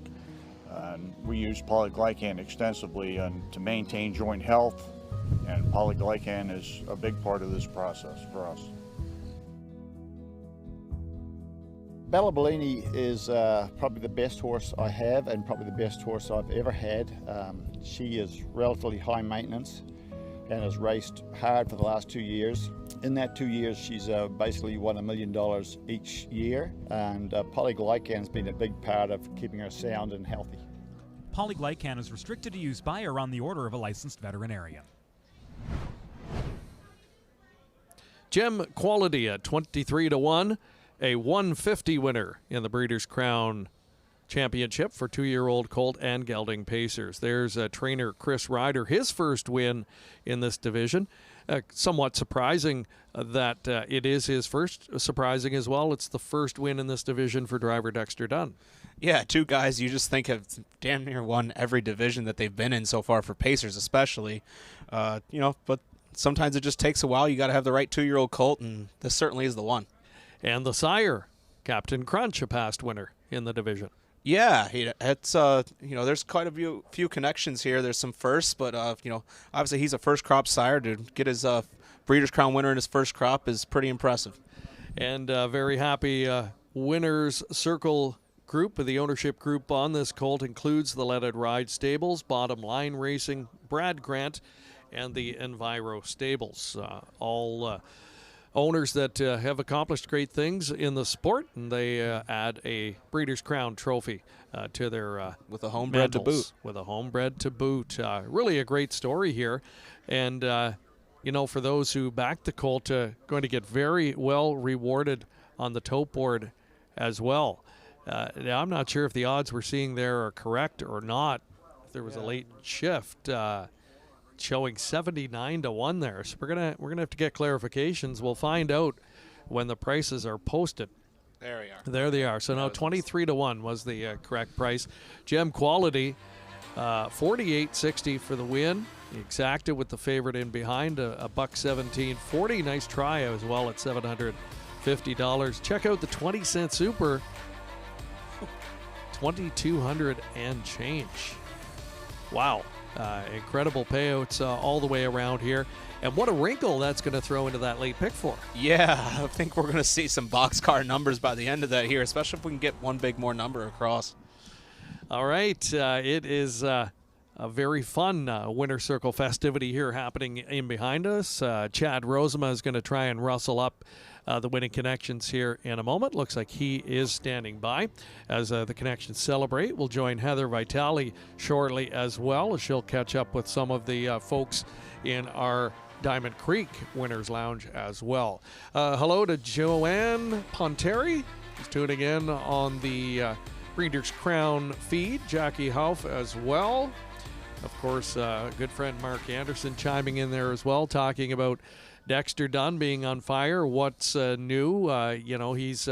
He's kind of made history in recent years with his meteoric rise since coming here from New Zealand, and no signs of slowing down. Yeah, absolutely. I mean, I think the world of Dexter. He kind of got Ponda Warrior set on his way. I put him up in the Indiana Sire Stake final, and he got the win there, and it really set him off on quite a streak. So I owe a lot to him, and so do a lot of other people. For sure. Great guy, too. Great guy and a great driver. Let's hear from the Winning Connections now. Chris Ryder with me as well. Gem Quality at 23-1 takes the 2-year-old Colt Pace. Dex, first off, I mean, the recall didn't seem to affect your horse at all. It didn't affect him at all, actually. He was really relaxed. He's a pretty intelligent horse, so a few of them were getting pretty fired up and probably washed themselves out of touch, but my guy kept us calm and was good. Just walk me through the trip. I know you were able to get away great. Feel good where he was at the first turn? Yeah, we had to use him a little off the gate, and it was pretty solid first quarter, but then we followed the 2 right horses, so I was really happy where I was after that, and Newsroom sort of run off and blew the turn, and we got a good gap up through the middle, and he exploded well. I mean, it's no secret you won 5 races earlier tonight before the Breeders' Crown got into it. Did you put much stock into kind of, keeping busy and getting hot before races like this? I mean, you always try to get hot before races like this, but we just got to try and keep it going. When you get on a roll, you just got to, sometimes it's tough, but yeah, keep it going. Nice job. Yeah, thanks, Rob. All right, Chris, bring you in here. We were just talking off camera. Hollywood is mentioning, you had 5 previous Breeders' Crown trophies, all with the ladies. You were the ladies' man. Yeah. Now you got yours with a Colt here. What had you thinking Gem Quality get the job done here tonight? Well, I know it's a long shot, and maybe that was justified, but the horses always had a good speed, a really good sprint to him, even against good horses. Last week we had a hiccup, and he kind of pulled himself up coming down to the wire, but he didn't do that tonight, so gave him an easy week, and I thought he was pretty fresh, and I was really, it's not a surprise to me. No. Were you concerned when you saw the recall at all? Not particularly. Okay. No, I understand that people can, but not particularly, not for my horse there. Now, how happy were you to see him get back to, kind of his form, after the Metro, just kind of rebound the way he did? Yeah, no, I'm thrilled. I'm thrilled.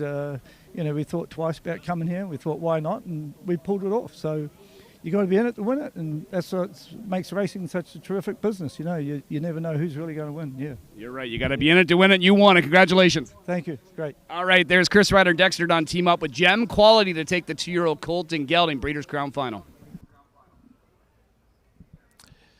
Thank you to Chad Rosema with our Winner's Circle reaction throughout the evening. It's an all down under Winner's Circle in race number 11. Dexter Dunn guiding Gem Quality to victory for trainer Chris Ryder. The first Breeders' Crown title in that division for both of those gentlemen, and probably the first of a few that they can look forward to. Coming up, the 2-year-old filly Pace final. And there's a look at the star of the division. She is quite a head turner when you see her up close, and her results have been speaking loud and clear this year. In fact, she has not tasted defeat. Can she keep the streak going tonight, Jay? We're talking, of course, about Geocentric, your 3-5 favorite tonight from Post 2. Yeah, the name certainly fits because this division revolves around her. She's absolutely incredible. She's fun to watch. I have a hard time picking against her. She just doesn't seem like she's ever been really asked to go yet. It's incredible. 3-5 on a filly in a race where you see a horse 2 doors down named Passline, who's won 10 of 12 this year and has close to 400,000. It's a Love Thing 6-time winner closing in on 400,000. My Girl EJ, as talented a filly as there is out there, and it just speaks volumes to how impressive Geocentric has been. One of those fillies that we're starting to talk about might be in that ultra special category, all-time great type fillies. 100%. It just seems like she breathes different air at the moment. She can do it on a smaller track. She can do it on a big track. It just seems like she's got all the tools you need. All right, here is the field. Can I Get a Loop Loop is number 1 from the Ron Burke stable, a Sweet Lou filly, who's hit the Winner's Circle 3 times this year, 130,000 plus banked. Ronnie Wren Jr., one of the winningest in the sport was scheduled to drive, but it's going to be Chris Page, another youngster that Burke has shown a lot of faith in the last couple of seasons. A big moment for him here from Post 1. Number 2 is the one that needs no introduction, Geocentric. 9 for 9 this year, over $500,000 made. Somewhat of a bargain at $55,000 yearling purchase, and I think she's made that many times over, and from all the looks of it, she's going to make it many times over. Brian Brown's no stranger to the Breeders' Crown, especially with pacing fillies. And Brown has another nice filly in the field here. Just next door to Geocentric is the 3 Behest. Behest is sired by Down by the Seaside, one that was also conditioned by Brian Brown. She's enjoyed a solid campaign with a couple of wins. Certainly have to step up here, but she has been improving as the season wears on. Long shot certainly in the wagering here. It's going to be Andy McCarthy driving that one from Post 3. We'll get a look at her in a moment. Apparently she's detained late. So here is Passline, the other filly with that impressive record this year. Yeah, Passline. I mean, she's been absolutely sensational north of the border. Only 2 losses this year, and even in those, she was no slouch. Just a hair under $400,000 made for the Ron Burke stable. Was with Dave Maneri out north. Seems like she loves this track. Looked like an easy winner last week. The aforementioned Ronnie Wren will be on board. Camerican, Post 5 starter, another for Ron Burke in the field. 2-year-old filly sired by American Ideal. 3 wins, 10 on the board finishes, $190,000 plus earned. The 6 is It's a Love Thing, the one-eyed filly, actually. She's had a really impressive year, fighting it out in Canada. Just a hair under $400,000 made, racing against the likes of Passline. She's really going to have a strong say in this, especially with the effort she's made all year long. Trainer Nancy Tactor has 8 Breeders' Crown trophies in her trophy case. She'll look to make it 9 here. Sends out Caviar Bell. Captain Treacherous fillies, battling sickness a little bit of late, but what a campaign she's had. A winner in 5 of 10. 8, My Girl EJ, probably the most impressive horse I saw in the eliminations last week with that wicked 25-3 last quarter. Has the hot Dexter Dunn in the bike. You can't complain about that. Holloway Miller team up with the 9 Blue Pacific. Saw her just a moment ago. Holloway winning this division back in 2000 with Lady McBeach. Blue Pacific at 7-1. The 10 is Peace Talks from the other hot connection, Chris Ryder's stable. She's been really good. Looks like she loved the Red Mile. She's going to need a little bit better effort than she had in the elimination, but she's going to get some good coverage being in the second tier. All right, and there's a look at My Girl EJ. She's the fastest 2-year-old filly in North America this year, a 149-1 record from earlier in the year in Lexington. She's trained by Ron Burke, so we're going to find out more about her now and perhaps some of his other starters in the field. He's standing by with Mark. All right, thank you very much, guys, and I'm joined by trainer Ron Burke. I've only got a few moments here as they're rolling these Breeders' Crowns off, but Ron, with the group that you're sending out, these group of 2-year-old pacing fillies, I'd be remiss if I didn't start with Passline. I had an up-close view of her all summer long in Ontario. I'm sure you've been very impressed by what you've seen, but has she exceeded expectations? Yeah, no, we loved her training down, but, you never think the horse is only going to get beat once or twice. She wants to win. That's her greatest attribute. She just goes and gets them. What's it say about your operation and your stable when you're able to send out several starters in a single event like you do here? We're very proud of it, and proud that we bred all 4 of these too, so we know it's a cool thing. Well, we got to turn the page to the next final that's coming up, and of course TCI, having one of the best 2-year-old seasons we ever seen in harness racing. How much are you and your connections enjoying this ride? It's unbelievable. He's the most intelligent horse I ever saw, and I can't believe that there's another one, Carl, that looks. They're very similar. They're both great horses, so it's a great field. So it's going to be an interesting race. Now, maybe not to tip your hand here, but we saw the first show down in Lexington. How do you think this one has to go for your guy tonight? You know what? I want David to be aggressive. If I get beat, I'd rather just get beat. I don't want to get beat because we didn't get there in time or we didn't. I'd rather just be aggressive. All right, Ronnie, well, thanks so much for doing this, and best of luck. Thank you. All right, guys, we'll go back to you. Thanks again, Mark. Ron Burke, winningest trainer, I should say, in harness racing history, and by far the $300 million man. And, of course, has had a wonderful record as well in the Breeders' Crown. He's simply adding to the numbers every year. There's a look at his career stats.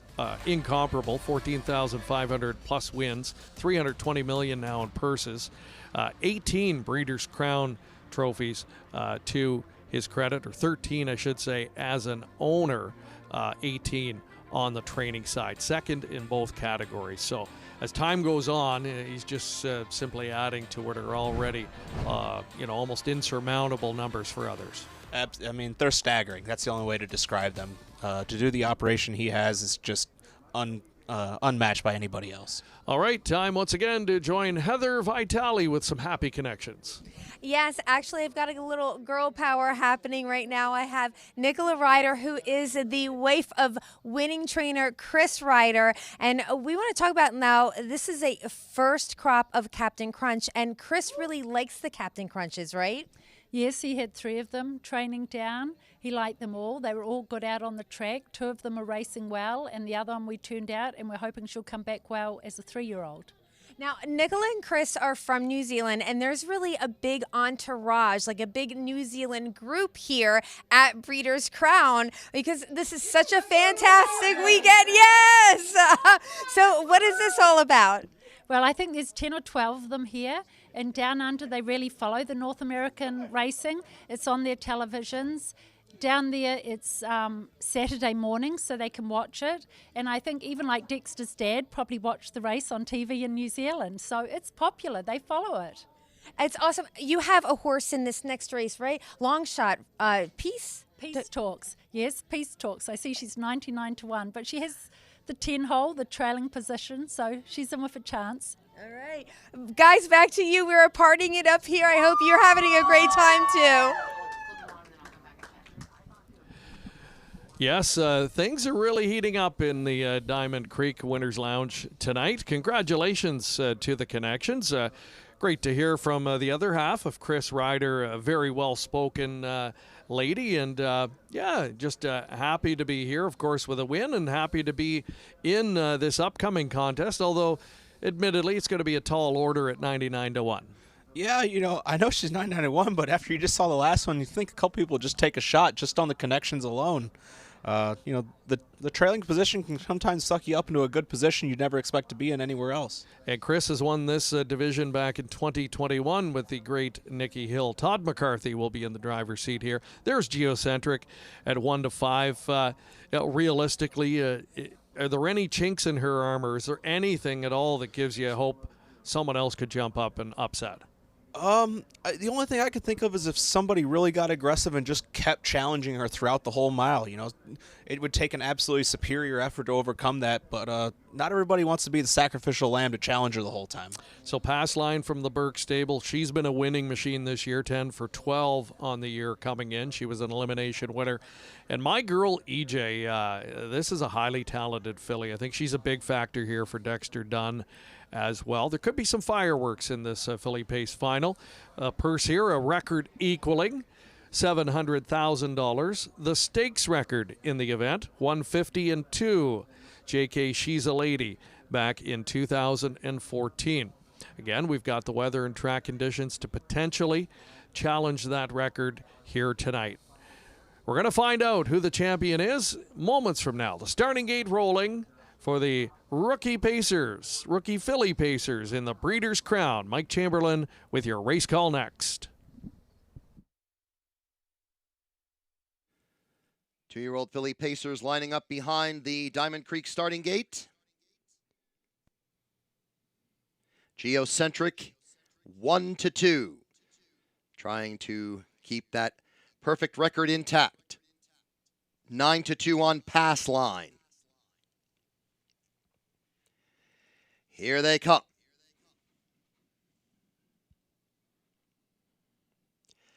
They are off. Pass line starts well. Also moving up quickly, My Girl EJ, and Geocentric gets the 3rd spot as Blue Pacific also moves up outside in 4th. Next comes Camerican. Can I Get a Loop Loop is next. Then Peace Talks up into 7th from the 2nd tier. Racing next is Behest. After that comes It's a Love Thing. Caviar Bell 10th and last. Opening quarter 27 seconds. Moving on to the back stretch, and moving up on the outside is Geocentric. Here comes Geocentric, and she takes the lead. My Girl EJ second to the inside. Pass line is 3rd. Then a length and a half to Camerican, who's got the 4th spot. After that, it's Blue Pacific. Next is Can I Get a Loop Loop? Peace Talks right behind her. Then Behest with It's a Love Thing and Caviar Bell. Half mile, 54 seconds. Consistent pace, another 27-second quarter. On to the second turn. And Geocentric and Tim Tetrick are out front. My Girl EJ is second. Pass line, Blue Pacific parked on the second turn in fourth position. Then to the inside is Camerican. Peace Talks is next as they enter the stretch. 3/4, 1:22.2. Geocentric blazing along in front. My Girl EJ on the outside. And here comes My Girl EJ as Dexter Dunn is sending her up to take the lead. My Girl EJ into the final eighth of a mile. Pass line. Geocentric has been defeated. It is My Girl EJ and Dexter Dunn. This is going to be a 7th win tonight for him and a second Breeders' Crown winner with My Girl EJ. Second was Pass Line. Camerican third. It's a Love Thing fourth. 1:49.2. That is a new stakes and track record. A very happy Ron Burke getting congratulations there from Dave Maneri, who was the runner-up in the field, and a 1-2 finish for Burke. And, of course, Maneri, the regular trainer of Passline all summer long when racing in Canada. So Burke stealing the show here, as is driver Dexter Dunn. Just typical Dexter, right? Had the filly in the race in a perfect striking spot. And we could tell watching the field turning for home that this filly was really swelling up and was going to be heard from. 100%. I mean, you could see on the last turn, Dexter was already tipping her out. When you're already tipping her out on the turn on a horse like Geocentric, you know you're absolutely loaded with pace. And when this Dexter guy's hot, you just can't beat the guy. He's just breathes different air when he's in a mode like this.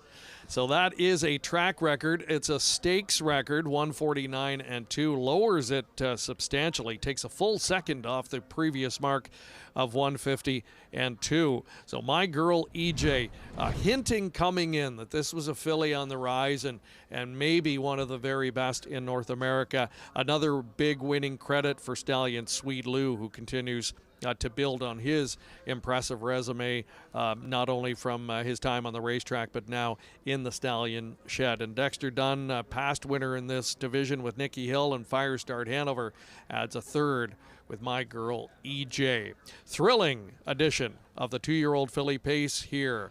We'll have more as we return on Breeders' Crown Night 1 from Harrah's Hoosier Park.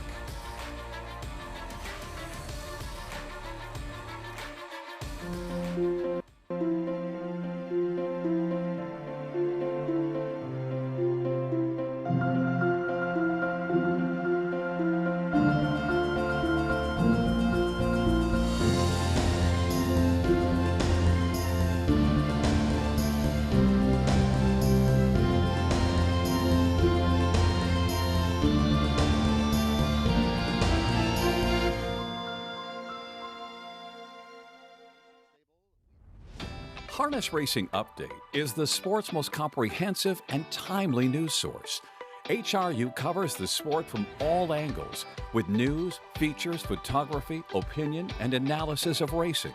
Also, HRU covers breeding and sales, as well as industry stories you need to know.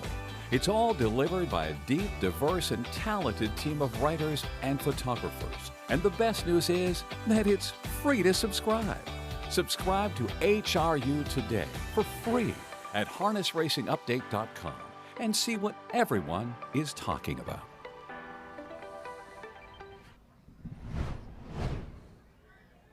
My Girl EJ getting it done here for Dexter Dunn. Trainer Ron Burke, who had strength and numbers in this field as well. For Burke, adding to his Breeders' Crown resume, certainly on the training and the ownership side. And now on the breeding side, this one's another homebred from their operation. 100%. This is out of Lucy's Pearl, a well-said mare who is the dam of Luce Pearlman. So this mare is just giving box office numbers to the Burke stable. You just can't say enough about her. She's knocking on Hall of Fame territory the way she's moving. 2 crown wins tonight for Dexter, but his 7th overall win here this evening as well. Having one of those dream nights in the driver's seat, kind of reminiscent of the year Dave Miller won, with no pun intended, won the Little Brown Jug, part of a 10-win day that day. Yeah, some of these drivers, it's just when they get in a mode and they got the right horses, they just get tough to beat. I mean, the 8 hole's no joke here, but he moved her confidently, got the 2-hole trip, and when you can make speed like Dexter can, that's all it takes. Breeders' Crown night has been an exciting one so far. We're seeing a little bit of everything. We do see a big win streak come to an end in Geocentric. Just your assessment of the race and what you think might have happened to her. Yeah, I had seen a couple comments that she wasn't real comfortable pacing looking in the elimination. I thought, well, it's just her. She still came home 26 flat, but I kind of thought the same thing tonight. She really didn't look that comfortable coming along the backside there, and she just didn't have any go finishing. And for Burke, it's a 1-2 finish. His pass line continues what's been an incredible campaign. The runner-up finish for her tonight is going to put her well over the $500,000 mark now in seasonal earnings. She's never missed the board now in 13 starts, including 10 wins. So she'll be a candidate for year-end honors. Geocentric, probably still the front runner. And my girl, EJ, I'm not sure, is a Breeders' Crown win enough at this point to get her into that conversation, or would she have to maybe win one more big stake race before season's end? I don't know. I mean, I'm starting to lean towards my girl, EJ. She's now, going to have the quite an earnings advantage here. She's going to have the fastest mark. You'd like to think maybe the Final Four race might be the one that cements it, but she did it on the biggest stage, and she's gone in all the big races. She didn't dodge any of the Grand Circuit events, so I might have to, with that effort, I'd have to lean towards her, really. I know the other one was undefeated, but that was all in sire stake action for the most part. And she was already the fastest filly in North America this season coming into tonight. Now she adds not only a track record, but a stakes record in the Breeders' Crown to her resume. And you're right, the win, $350,000, her share is really going to bolster her purse earnings for the season here. So it's my girl, EJ, throwing her hat into the ring now as potential 2-year-old filly pacer of the year in North America. It has been quite a division, to say the least. There is a look at the pari-mutuel details. The Burke trainees 1-2, 940 on the win end. Gets you an exacta worth $45.20. A nice trifecta return of $355.60. And more nice returns in the superfecta wager as well. So congratulations to those who are playing along with us here tonight. There's a nice pick 4 sequence going here as well, and I think it's going to be very exciting for those that are alive going into the last leg, and what a way to cap that one off. 100%. I think a lot of people probably had Geocentric singled here, so with the box office number we got the start before here, I think we're going to get a really nice payoff in the pick 4. And those tuning in tonight, those have been playing along in our driver challenge as well. Those who picked Dexter Dunn have to be smiling at this point. Still a long way to go, though. A lot can change. A lot of time for the other guys to heat up. Let's hear from the winning connections now. Here's Chad Rosema. Swept the top 3, and they're all with homebreds. Put that into perspective for me. Yeah, no, it's incredible. They're not only our mares, the first 2 are our sires, Sweet Lou and All Bets horses I raced myself, and that, we've now turned them into sires. So it's been a great run with these guys, and I think Lou clinches tonight the highest earnings by our 2-year-olds per start, which, we take pride in that. Like, it's a big deal to us. Talking about my girl EJ, you were public about it. You were saying training down, this was your best filly. And you know what? When you talk, they listen, and I think this just solidifies it.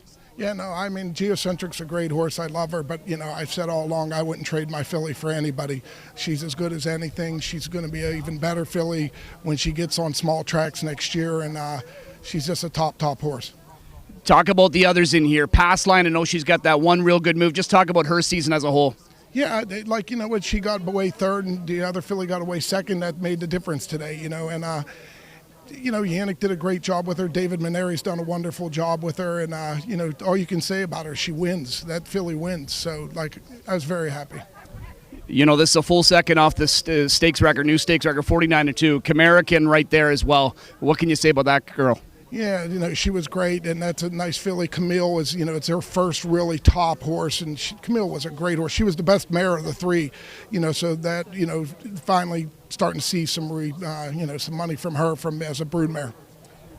Talk about your team. I mean, we know about, the Weaver and the Buscemi, but all the others. I mean, just how important is it to share this with them? Oh my God, there's so many great owners involved with the 3 horses. We have Shannon Murphy that trained the 1 year. David Mary had the other mare. We had, Michael Seddon had the 3rd mare. They're all under the same umbrella, but I can't obviously be everywhere all the time. So I need people to do a good job when I'm not there, and they've done a wonderful job with these fillies, developing them. And then the drivers. I mean, EJ's had 4 different drivers this year, and everybody's done a great job teaching her and making sure that she was ready for tonight for Dexter to finish it off. I know you're a busy man. Try and find some time to enjoy this and celebrate, okay? Congratulations. Thank you very much. All right.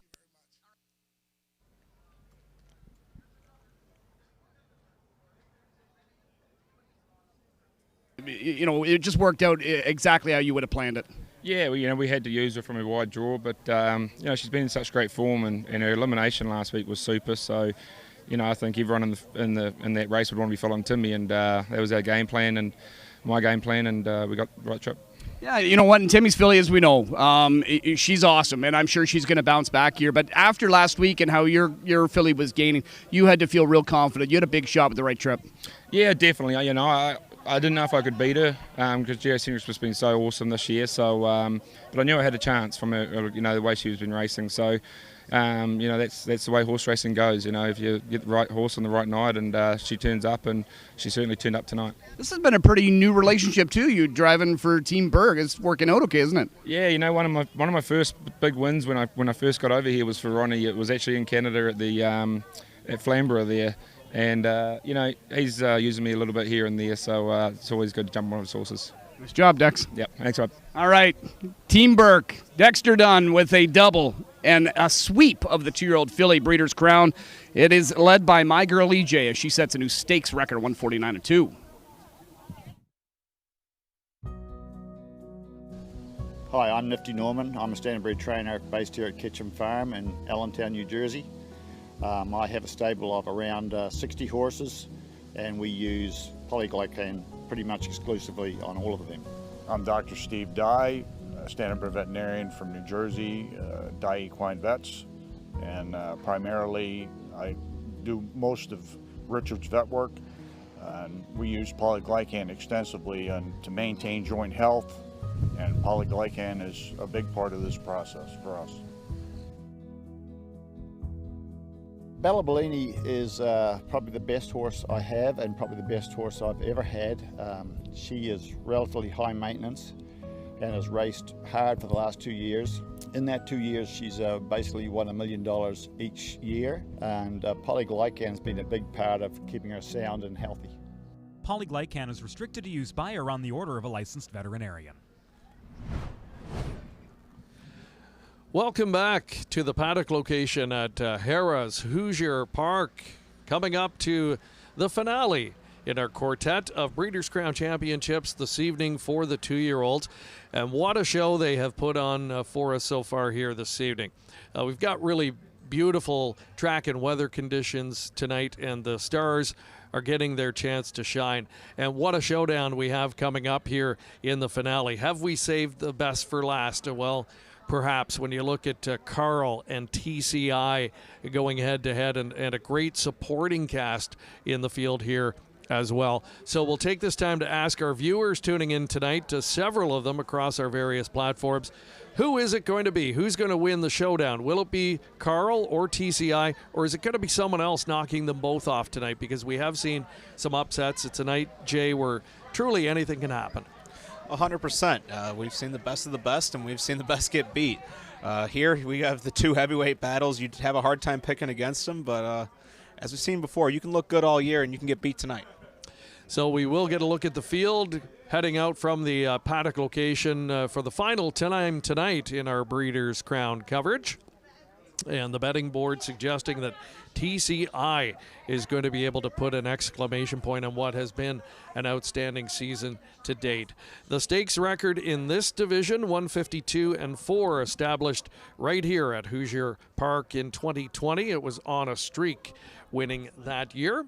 The last horse to win divisional honors and capture the Breeders' Crown in this division was Jim Pansy from back in 2018. Another $700,000 purse on the line here in the final of our Breeders' Crown Championships tonight.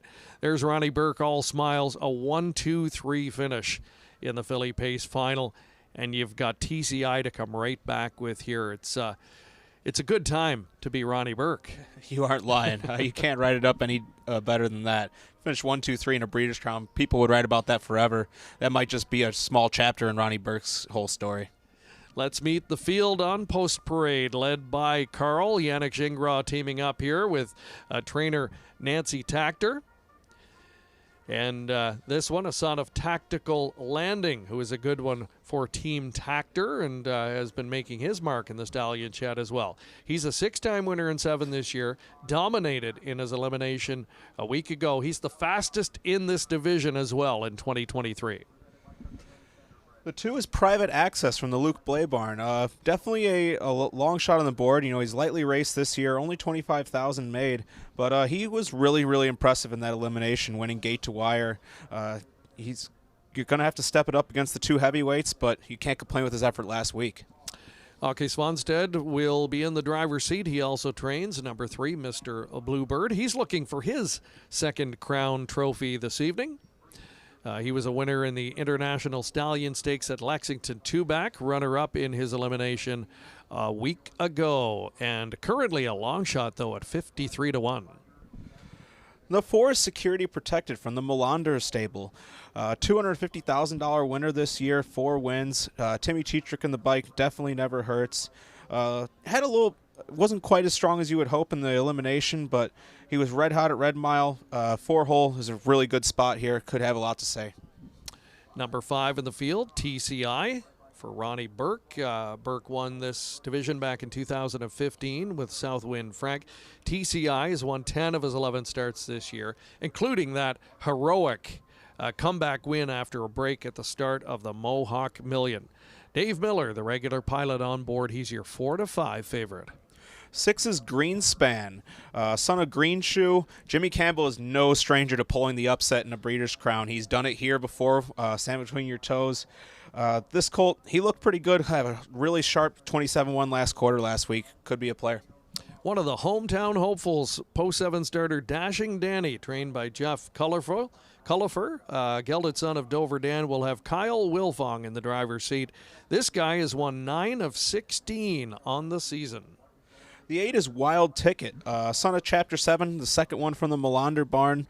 Has a little bit of an up-and-down season this year. He's had some sharp wins on the New York Sire Stakes circuit. Only a 5th place finish last week, but Brian Sears on the bike, he knows how to create some magic. The Money Man, Scott Zeron, will partner with number 9, Situationship, another from the August Vonstead stable. The son of Chapter 7, just a single win in 8 starts this year, but he's put $130,000 in the bank account. The 10 is Muscle Fantastic, another Indiana hopeful for the home team. Robert Taylor's going to drive and train. This colt was so sharp in this super final. He'd been knocking on the door most of the year. To get that win was huge. Remember the first time the Breeders' Crown was here in Indiana, an Indiana bred won it in $50 bill. There you go. That could be a good omen here. There is Carl. He's a colt that's really done nothing wrong this season, and we'll try and cap off this brilliant campaign with a Breeders' Crown trophy. As we give a look at some of the historical information, a little bit of the historical context of the Breeders' Crown Series. It is the defining year-end championship series in the sport of harness racing. It was started way back in 1984. First event was contested at the Red Mile. 2-year-old Colt Trot was the very first Breeders' Crown race. Since then, more than 450 events have been raced, close to $224 million in total purses awarded. There's a look at the range in purses over the years. The lowest to $200,000. It's been we've had purses of more than $1 million, and of course the fastest mile in Breeders' Crown history last year, Bulldog Hanover at Woodbine Mohawk Park, 146-4, part of his dream season. So much history in the Breeders' Crown. You and I have kind of grown up in the game during that time period. And I don't know about you, but for me, this was always the night I looked forward to the most. This is best on best in every category. Absolutely. Being a little kid in Chicago, I have fond memories of sitting in front of the TV watching all the Breeders' Crowns finals. To see it live is even more special. Just get some incredible performances and some ones that really stick with you through all your memories. And you guys had memories, of course, of the great Cadabra, who had a great history. We'll maybe talk more about him as well. But right now, we're going to go back over and join Mark McKelvey with another special guest. All right, thank you very much, Greg. I'm joined by trainer Marcus Melander, who sends out 2 starters in this upcoming Breeders' Crown Final. And Marcus, let's start with Security Protectives. Had a really, really good year, and maybe been overshadowed a bit by the likes of Carl and TCI, but you've got a really nice trotter here. Yeah, he raced really well all year. You know, raced super good in Lexington. Then it was just okay last week in the elimination. My horse had a little problem with the track last week when it'd been raining. It was hard, so it's a lot better track today. So yeah, we'll see what he can pick up. What can you tell us about Wild Ticket? It's the same. He raced really good all year. Raced super in Lexington, but kind of was just a little flat last week. I hope it was the track, so we'll see. Draw bad, so hopefully we can pick up a check with him. Now, obviously, a lot of people are building this up to be a matchup between TCI and Carl. You've been in that spot where you've had the hyped horse. Not going to say it's nice to maybe have the one that's being overlooked a little bit, but is it sometimes nice not to have that same kind of pressure? Yeah, no, that for sure. You know, it's going to be a great race. You know, those 2 colts are great horses. So, I mean, but, you know, anything can happen. We've seen that in the previous races here tonight. So, you know, I don't feel defeated here. So we'll see what happens. Absolutely. Well, we wish you the best of luck, and thanks for doing this. Thank you. All right, guys, we'll come back to you.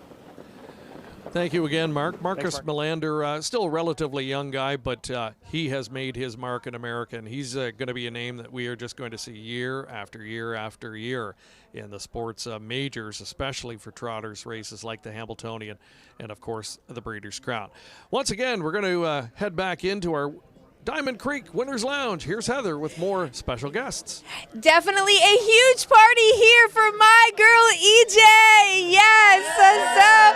So I have part owner and breeder. We've got Jay Novak. He is along with his wife Elizabeth as well, and they are first time Breeders' Crown winners. How's it feel? Great, unbelievable. Hey, true horseman here. He's watching the screen for the next race as we are doing this interview. I'm rooting for the Burke Brigade to win this one. Tell me about my girl EJ. Girl EJ, we own the mare, Lucy's Pearl, named after my mother and her mother. Yeah, that's what we did. And we raced the horse, and when it was time to not race him anymore, we sold it to the Burke Brigade, and we kept the percentage, and they did tremendous with the horse. And this filly is actually a full sister to Luz Pearlman. Who's racing tomorrow night? Yes. So how do you feel about Luz Pearlman racing tomorrow? Good shot? A little shot, yeah. Okay. A little shot. All right. This has been a great night. We've got one more race to go. It's so exciting, and congratulations again. Thank you very much. All right. Back to you guys. Wow, that sounds like the place to be. We can't wait after our upcoming race here. We're hopefully going to get to go in there and join the party afterward. Quick hello to some of our viewers watching on the COSA feed tonight. Joe Ruppel from Ontario. Doc Hennessy, big Habs fans watching. Tom Welsh from Clifford. Dave Erickson, Barb Timmons Longafee as well. J.D. Vernell. Freddie McDonald, the legend. Fiddler McDonald. Tammy McEnany. Helena Berman watching from Sweden. Great to have you tuning in. Marcia Harmelink as well from Perry, Kansas. Cindy Harper, an old friend of mine from Prince Edward Island. John Webb from Sarnia, and many more. Great to have you all on board. Mark McKelvey, one final time. Give us your thoughts quickly on who your pick is here in this marquee matchup. Yeah, you know what, Greg? I've just been really looking forward to this race. I had the pleasure of being in Lexington the first time they squared off, and it certainly lived up to the hype. And I'm sticking with TCI here. I had him on that day, and he did prevail. I know it was the slimmest of margins, but this is something special we are seeing. Potentially history-making, one of the greatest two-year-old seasons of all time, and it's nice to have that opportunity to witness some history. I'm not going to take anything away from Carl, but we did hear from Ron Burke. He wants David to be very aggressive, and he wants to see what he can do. If you're going to get beat fair and square. So I will say that the upsets come to an halt here. Let's go with TCI. What do you think? I'm going to second that. I really love TCI. He loved this track the first time he was here in the Peter Houghton. I thought Carl struggled a little bit at times in the race last week. His talent just was able to overcome it. TCI did not look like he struggled at all with this track the last time he was here. All right, I'll try for the upset here. Private Access, lightly raced. Really seems like he's put it together in his last couple. Another regally bred youngster here from the Determination stable, Luke Blay, Louis Waugh. Haven't had too much luck so far this evening. We'll see if LPR can get a big Breeders' Crown win here in race number 13. It's the last of our 2-year-old quartet of championships this evening. One more time up to the voice of Harrah's Hoosier Park, Michael Chamberlain with the description. Race 13. The Breeders' Crown 2-year-old colt and gelding trot, presented by Country Lane Standardbreds. 4-5 on TCI, 6-5 on Carl.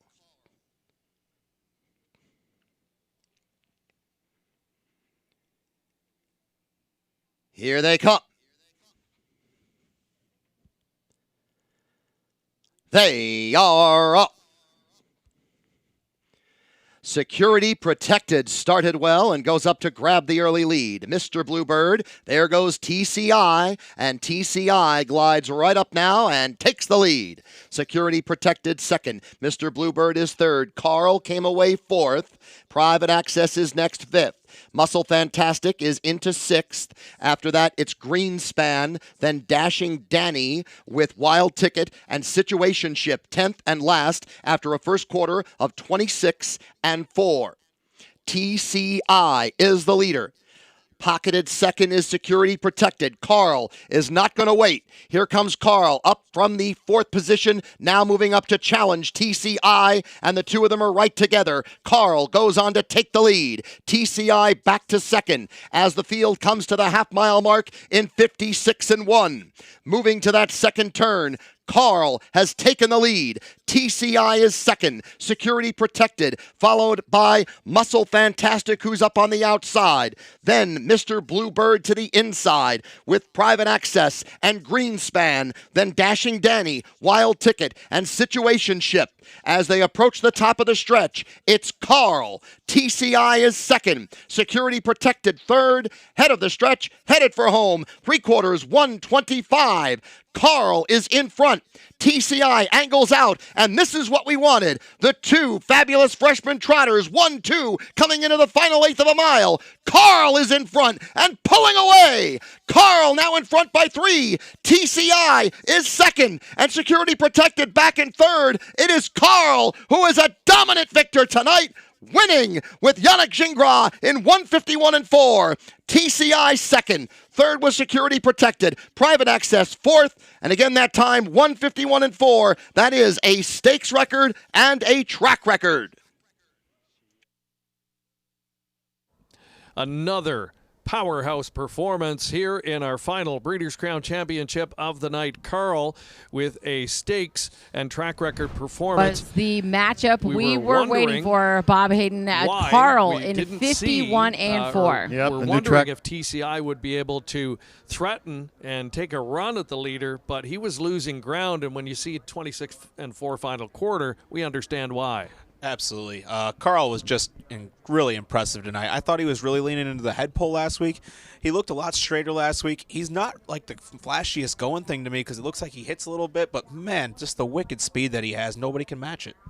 And all smiles, Nancy Tactor.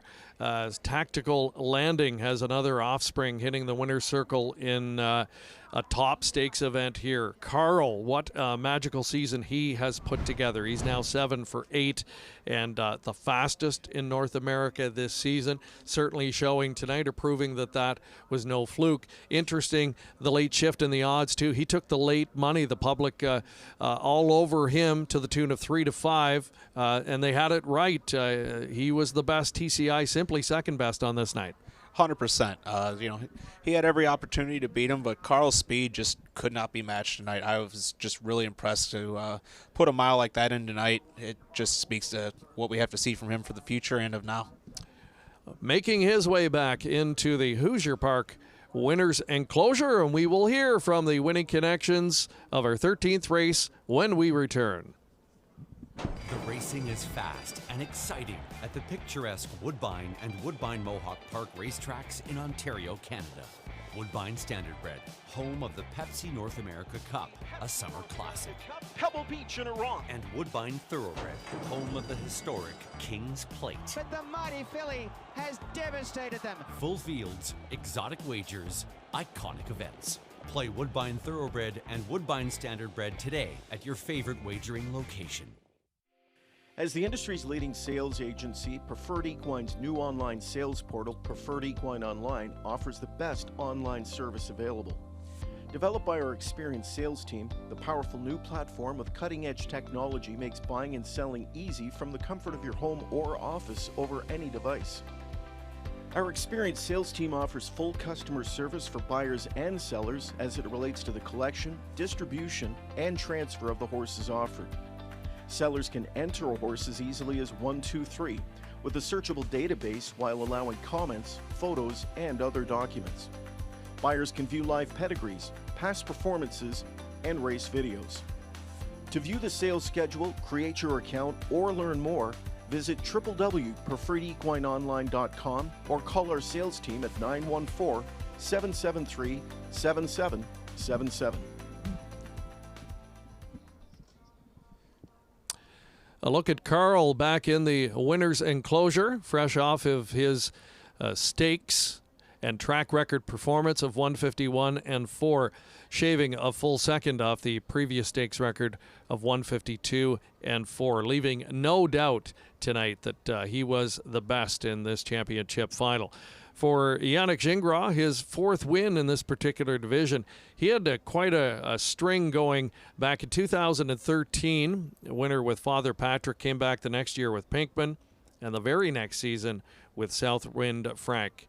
A little bit of a gap between victories, but comes back here with Carl, and maybe the most impressive of his crown victories in this particular division. This is a division that probably holds a bit of a soft spot for you, Jay. You would have been a 13-year-old back in 2005 watching Chocolatier win for the family. Yeah, it was the only Breeders' Crown my grandfather captured, but it was special. He loved that horse to death, and my grandfather never went to the winner's circle, but he certainly made it there that night. For sure. And I remember him that year, or 3-year-old year, in the Hambletonian as well.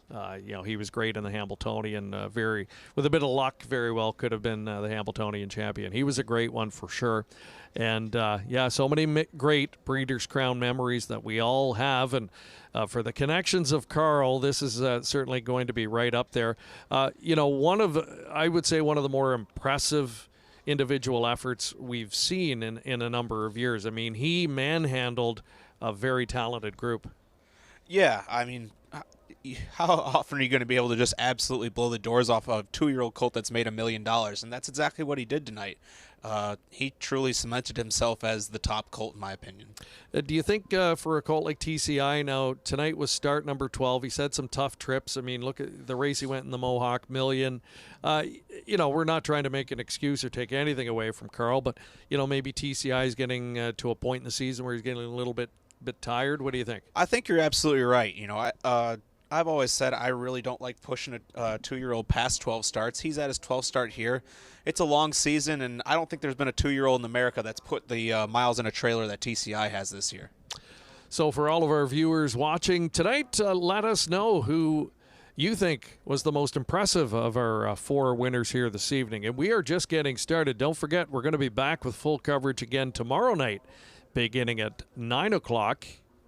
Double the fun tomorrow night, 8 championship finals for the 3-year-olds and up. There's a look at Nancy Tactor and Yannick Gingras. Not the first time, certainly won't be the last. We've seen them in the winner's circle for a major stakes race. Adding to her already impressive resume is Nancy Tactor. Of course, her father, Jimmy, his record speaks for itself. The winningest trainer in the history of the Breeders' Crown Series. And the way Nancy's going, she's probably mid-pack amongst all-time trainers now. Another few years, she's going to be a name that's going to be right up there amongst the very best. 100%. I mean, she's had some incredible horses, and it seems like every year we just get a new one in the chapter. Absolutely. And how about Tactical Landing? A good one for the Tactor camp a few years back, and obviously passing his talent on to his offspring. He is making quite a statement on the training side, and that's no easy feat when you consider the already established sires like Chapter 7 and Walner. 100%. I really think this year Tactical Landing has cemented himself as one of the top trotting stallions in North America. He's starting to really produce some horses, and it just seems like they're coming one after another now. And we were just starting to talk earlier, you know, a lot about that. Of course, you had the family involvement with the Great Cadabra, so did Jimmy Tactor eventually, and you know, he of course went on to become without question the most prolific trotting stallion in Canadian history. Yeah, he has a special place in my heart. I named him when I was just 8 years old, and when we decided to sell him to the Connections, I looked at them in my little 9-year-old voice and I said, well, you guys got a bargain. And many years later, they came up to me and said, you were right, we did get a bargain. He was an incredible racehorse, and I was so happy that I get to see his name in the pedigrees all these years later. Yeah, and even for Canadians, we were so proud of what he could do on the world stage as a stallion. Let's hear now from the winning Connections. You're celebrating. This is what it's all about. Yannick, take me through this trip here. You know, tell me first up, how was your horse feeling where he was settled in fourth? Oh, he was fine in the hole, but first, before all of this, all credit to Nancy. You know, last week he was not the same horse I had tonight. She changed her shoes, she changed her bit, she changed a bunch of things on the horse, and you know, she gambled, and it paid off. The horse, you know, she sent me a video of him yesterday, and he looked tremendous, and had all the confidence in the world in the horse, but even more so after I saw how he looked. He made that patented move, you know, sitting fourth, clearing to the lead. Just how powerful is he when he brushes like that? Oh, he's just so fast. You know, he's got gears that, I mean, in my opinion, I think he's the best horse I've ever sat behind. That's how high I think of this horse. And tonight, I thought it was unbelievable. He come 26-4 last quarter, and I was pulling on him behind the wire like I was behind the gate still. Just, no, I was a winner, and they didn't want to do anything crazy. But he's got such abilities. You know, I thought high of him at the beginning of the year, and but you want to do the horse, let do the talking, you know. But right now, I can definitely call him the best 2-year-old I've ever drove. And that's high praise. Sensational rookie season for him. Is there a certain performance that stands out to you with him? Well, tonight, obviously, number one, it's a great performance. But he's had so many of them. He won in 51 in Lexington, 4 or 5 starts back. I thought it was really impressive. But to do it the way he did it tonight, after not having the best week last week, you know, I think it's tremendous. It speaks volume, I think, in his ability. How great would it be for racing if both Carl and TCI can come back just as good next year? Oh, they will, because, you know, both trainers are great trainers. Ronnie shows it year after year. His horses come back. You know, God Foyle again came back for 12 years straight, you know. So, like, no, I know Ronnie's horse is going to come back and he'll be fine, and Nancy's going to do a great job too. So I think the battles between the two of us is definitely not over. Well done, Yannick. Thank you very much. All right, Yannick Gingras for Nancy Tactor, and it is Carl winning in another stakes record of 151-4 as we cap off night one of the Breeders' Crown World Championships. By now, you know the name COSA-TV, an industry leader producing unique, high-quality digital content promoting harness racing in Ontario. Features, virtual programming, live events, and more. COSA-TV has it covered. Follow our social media channels and be sure to subscribe to our YouTube page to view the latest content.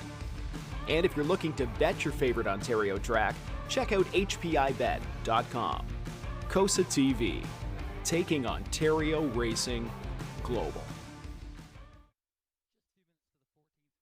Enjoy the thrill of the race anywhere, anytime with hpibet.com. Join for free and use your smartphone, tablet, or PC to watch and wager when you can't be at the track. Stream live racing from over 450 tracks. Bet with ease from anywhere. It's safe and secure.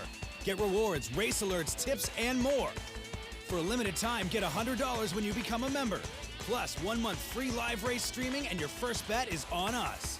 Go to hpibet.com to join for free today. Hi, I'm Nifty Norman. I'm a standardbred trainer based here at Ketchum Farm in Allentown, New Jersey. I have a stable of around 60 horses, and we use polyglycan pretty much exclusively on all of them. I'm Dr. Steve Dye, a standardbred veterinarian from New Jersey, Dye Equine Vets. and primarily I do most of Richard's vet work. And we use polyglycan extensively to maintain joint health, and polyglycan is a big part of this process for us. Bella Bellini is probably the best horse I have and probably the best horse I've ever had. She is relatively high maintenance and has raced hard for the last 2 years.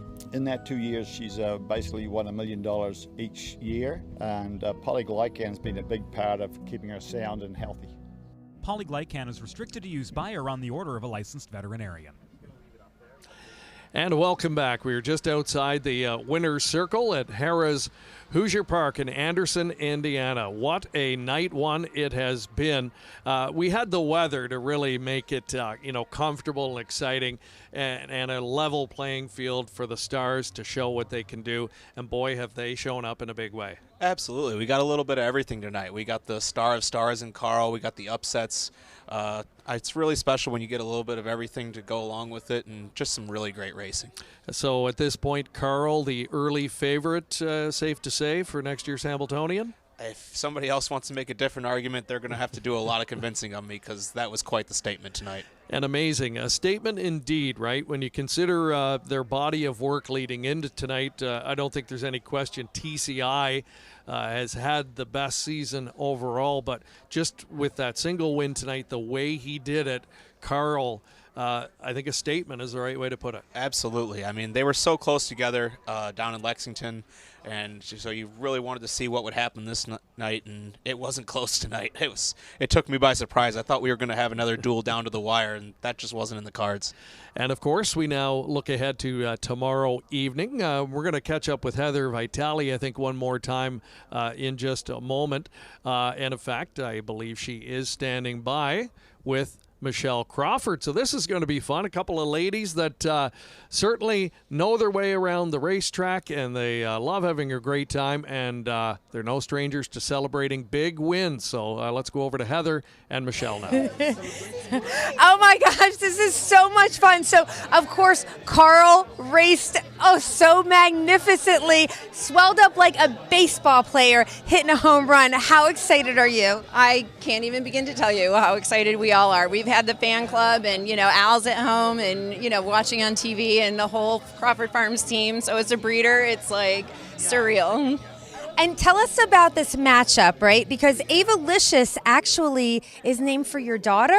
My daughter, yes. So we try to, relate the names to somebody. So this is actually for my sister-in-law, Carrie, who my brother calls Carl. So we needed a boy name, so we just named him Carl. And it's just he's been a dream come true.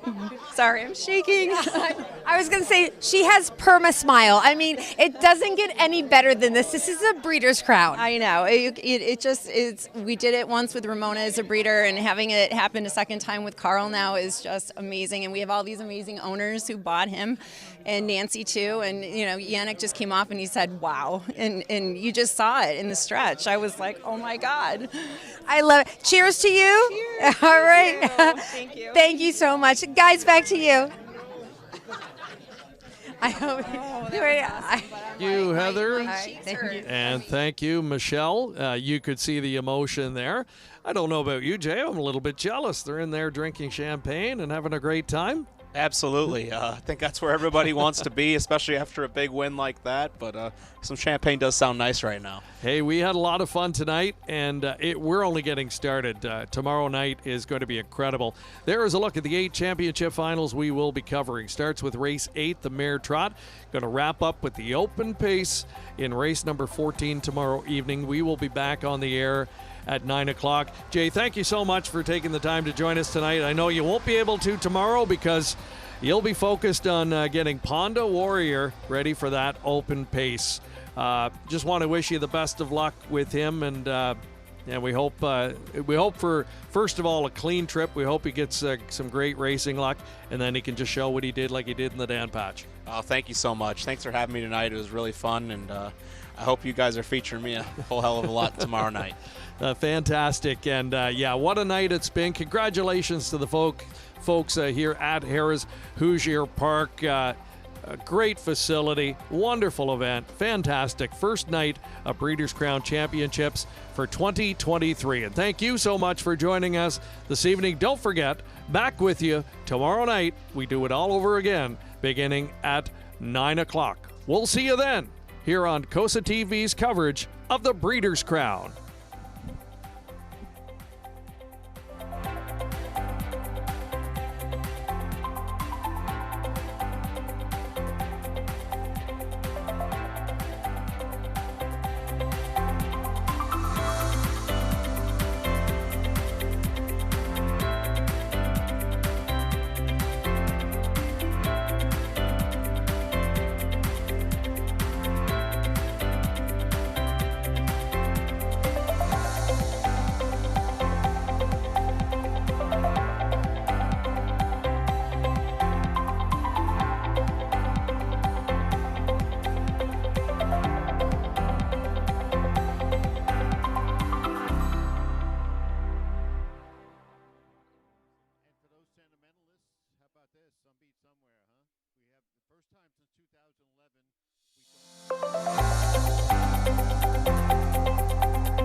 In harness racing, there is one event that stands above the rest.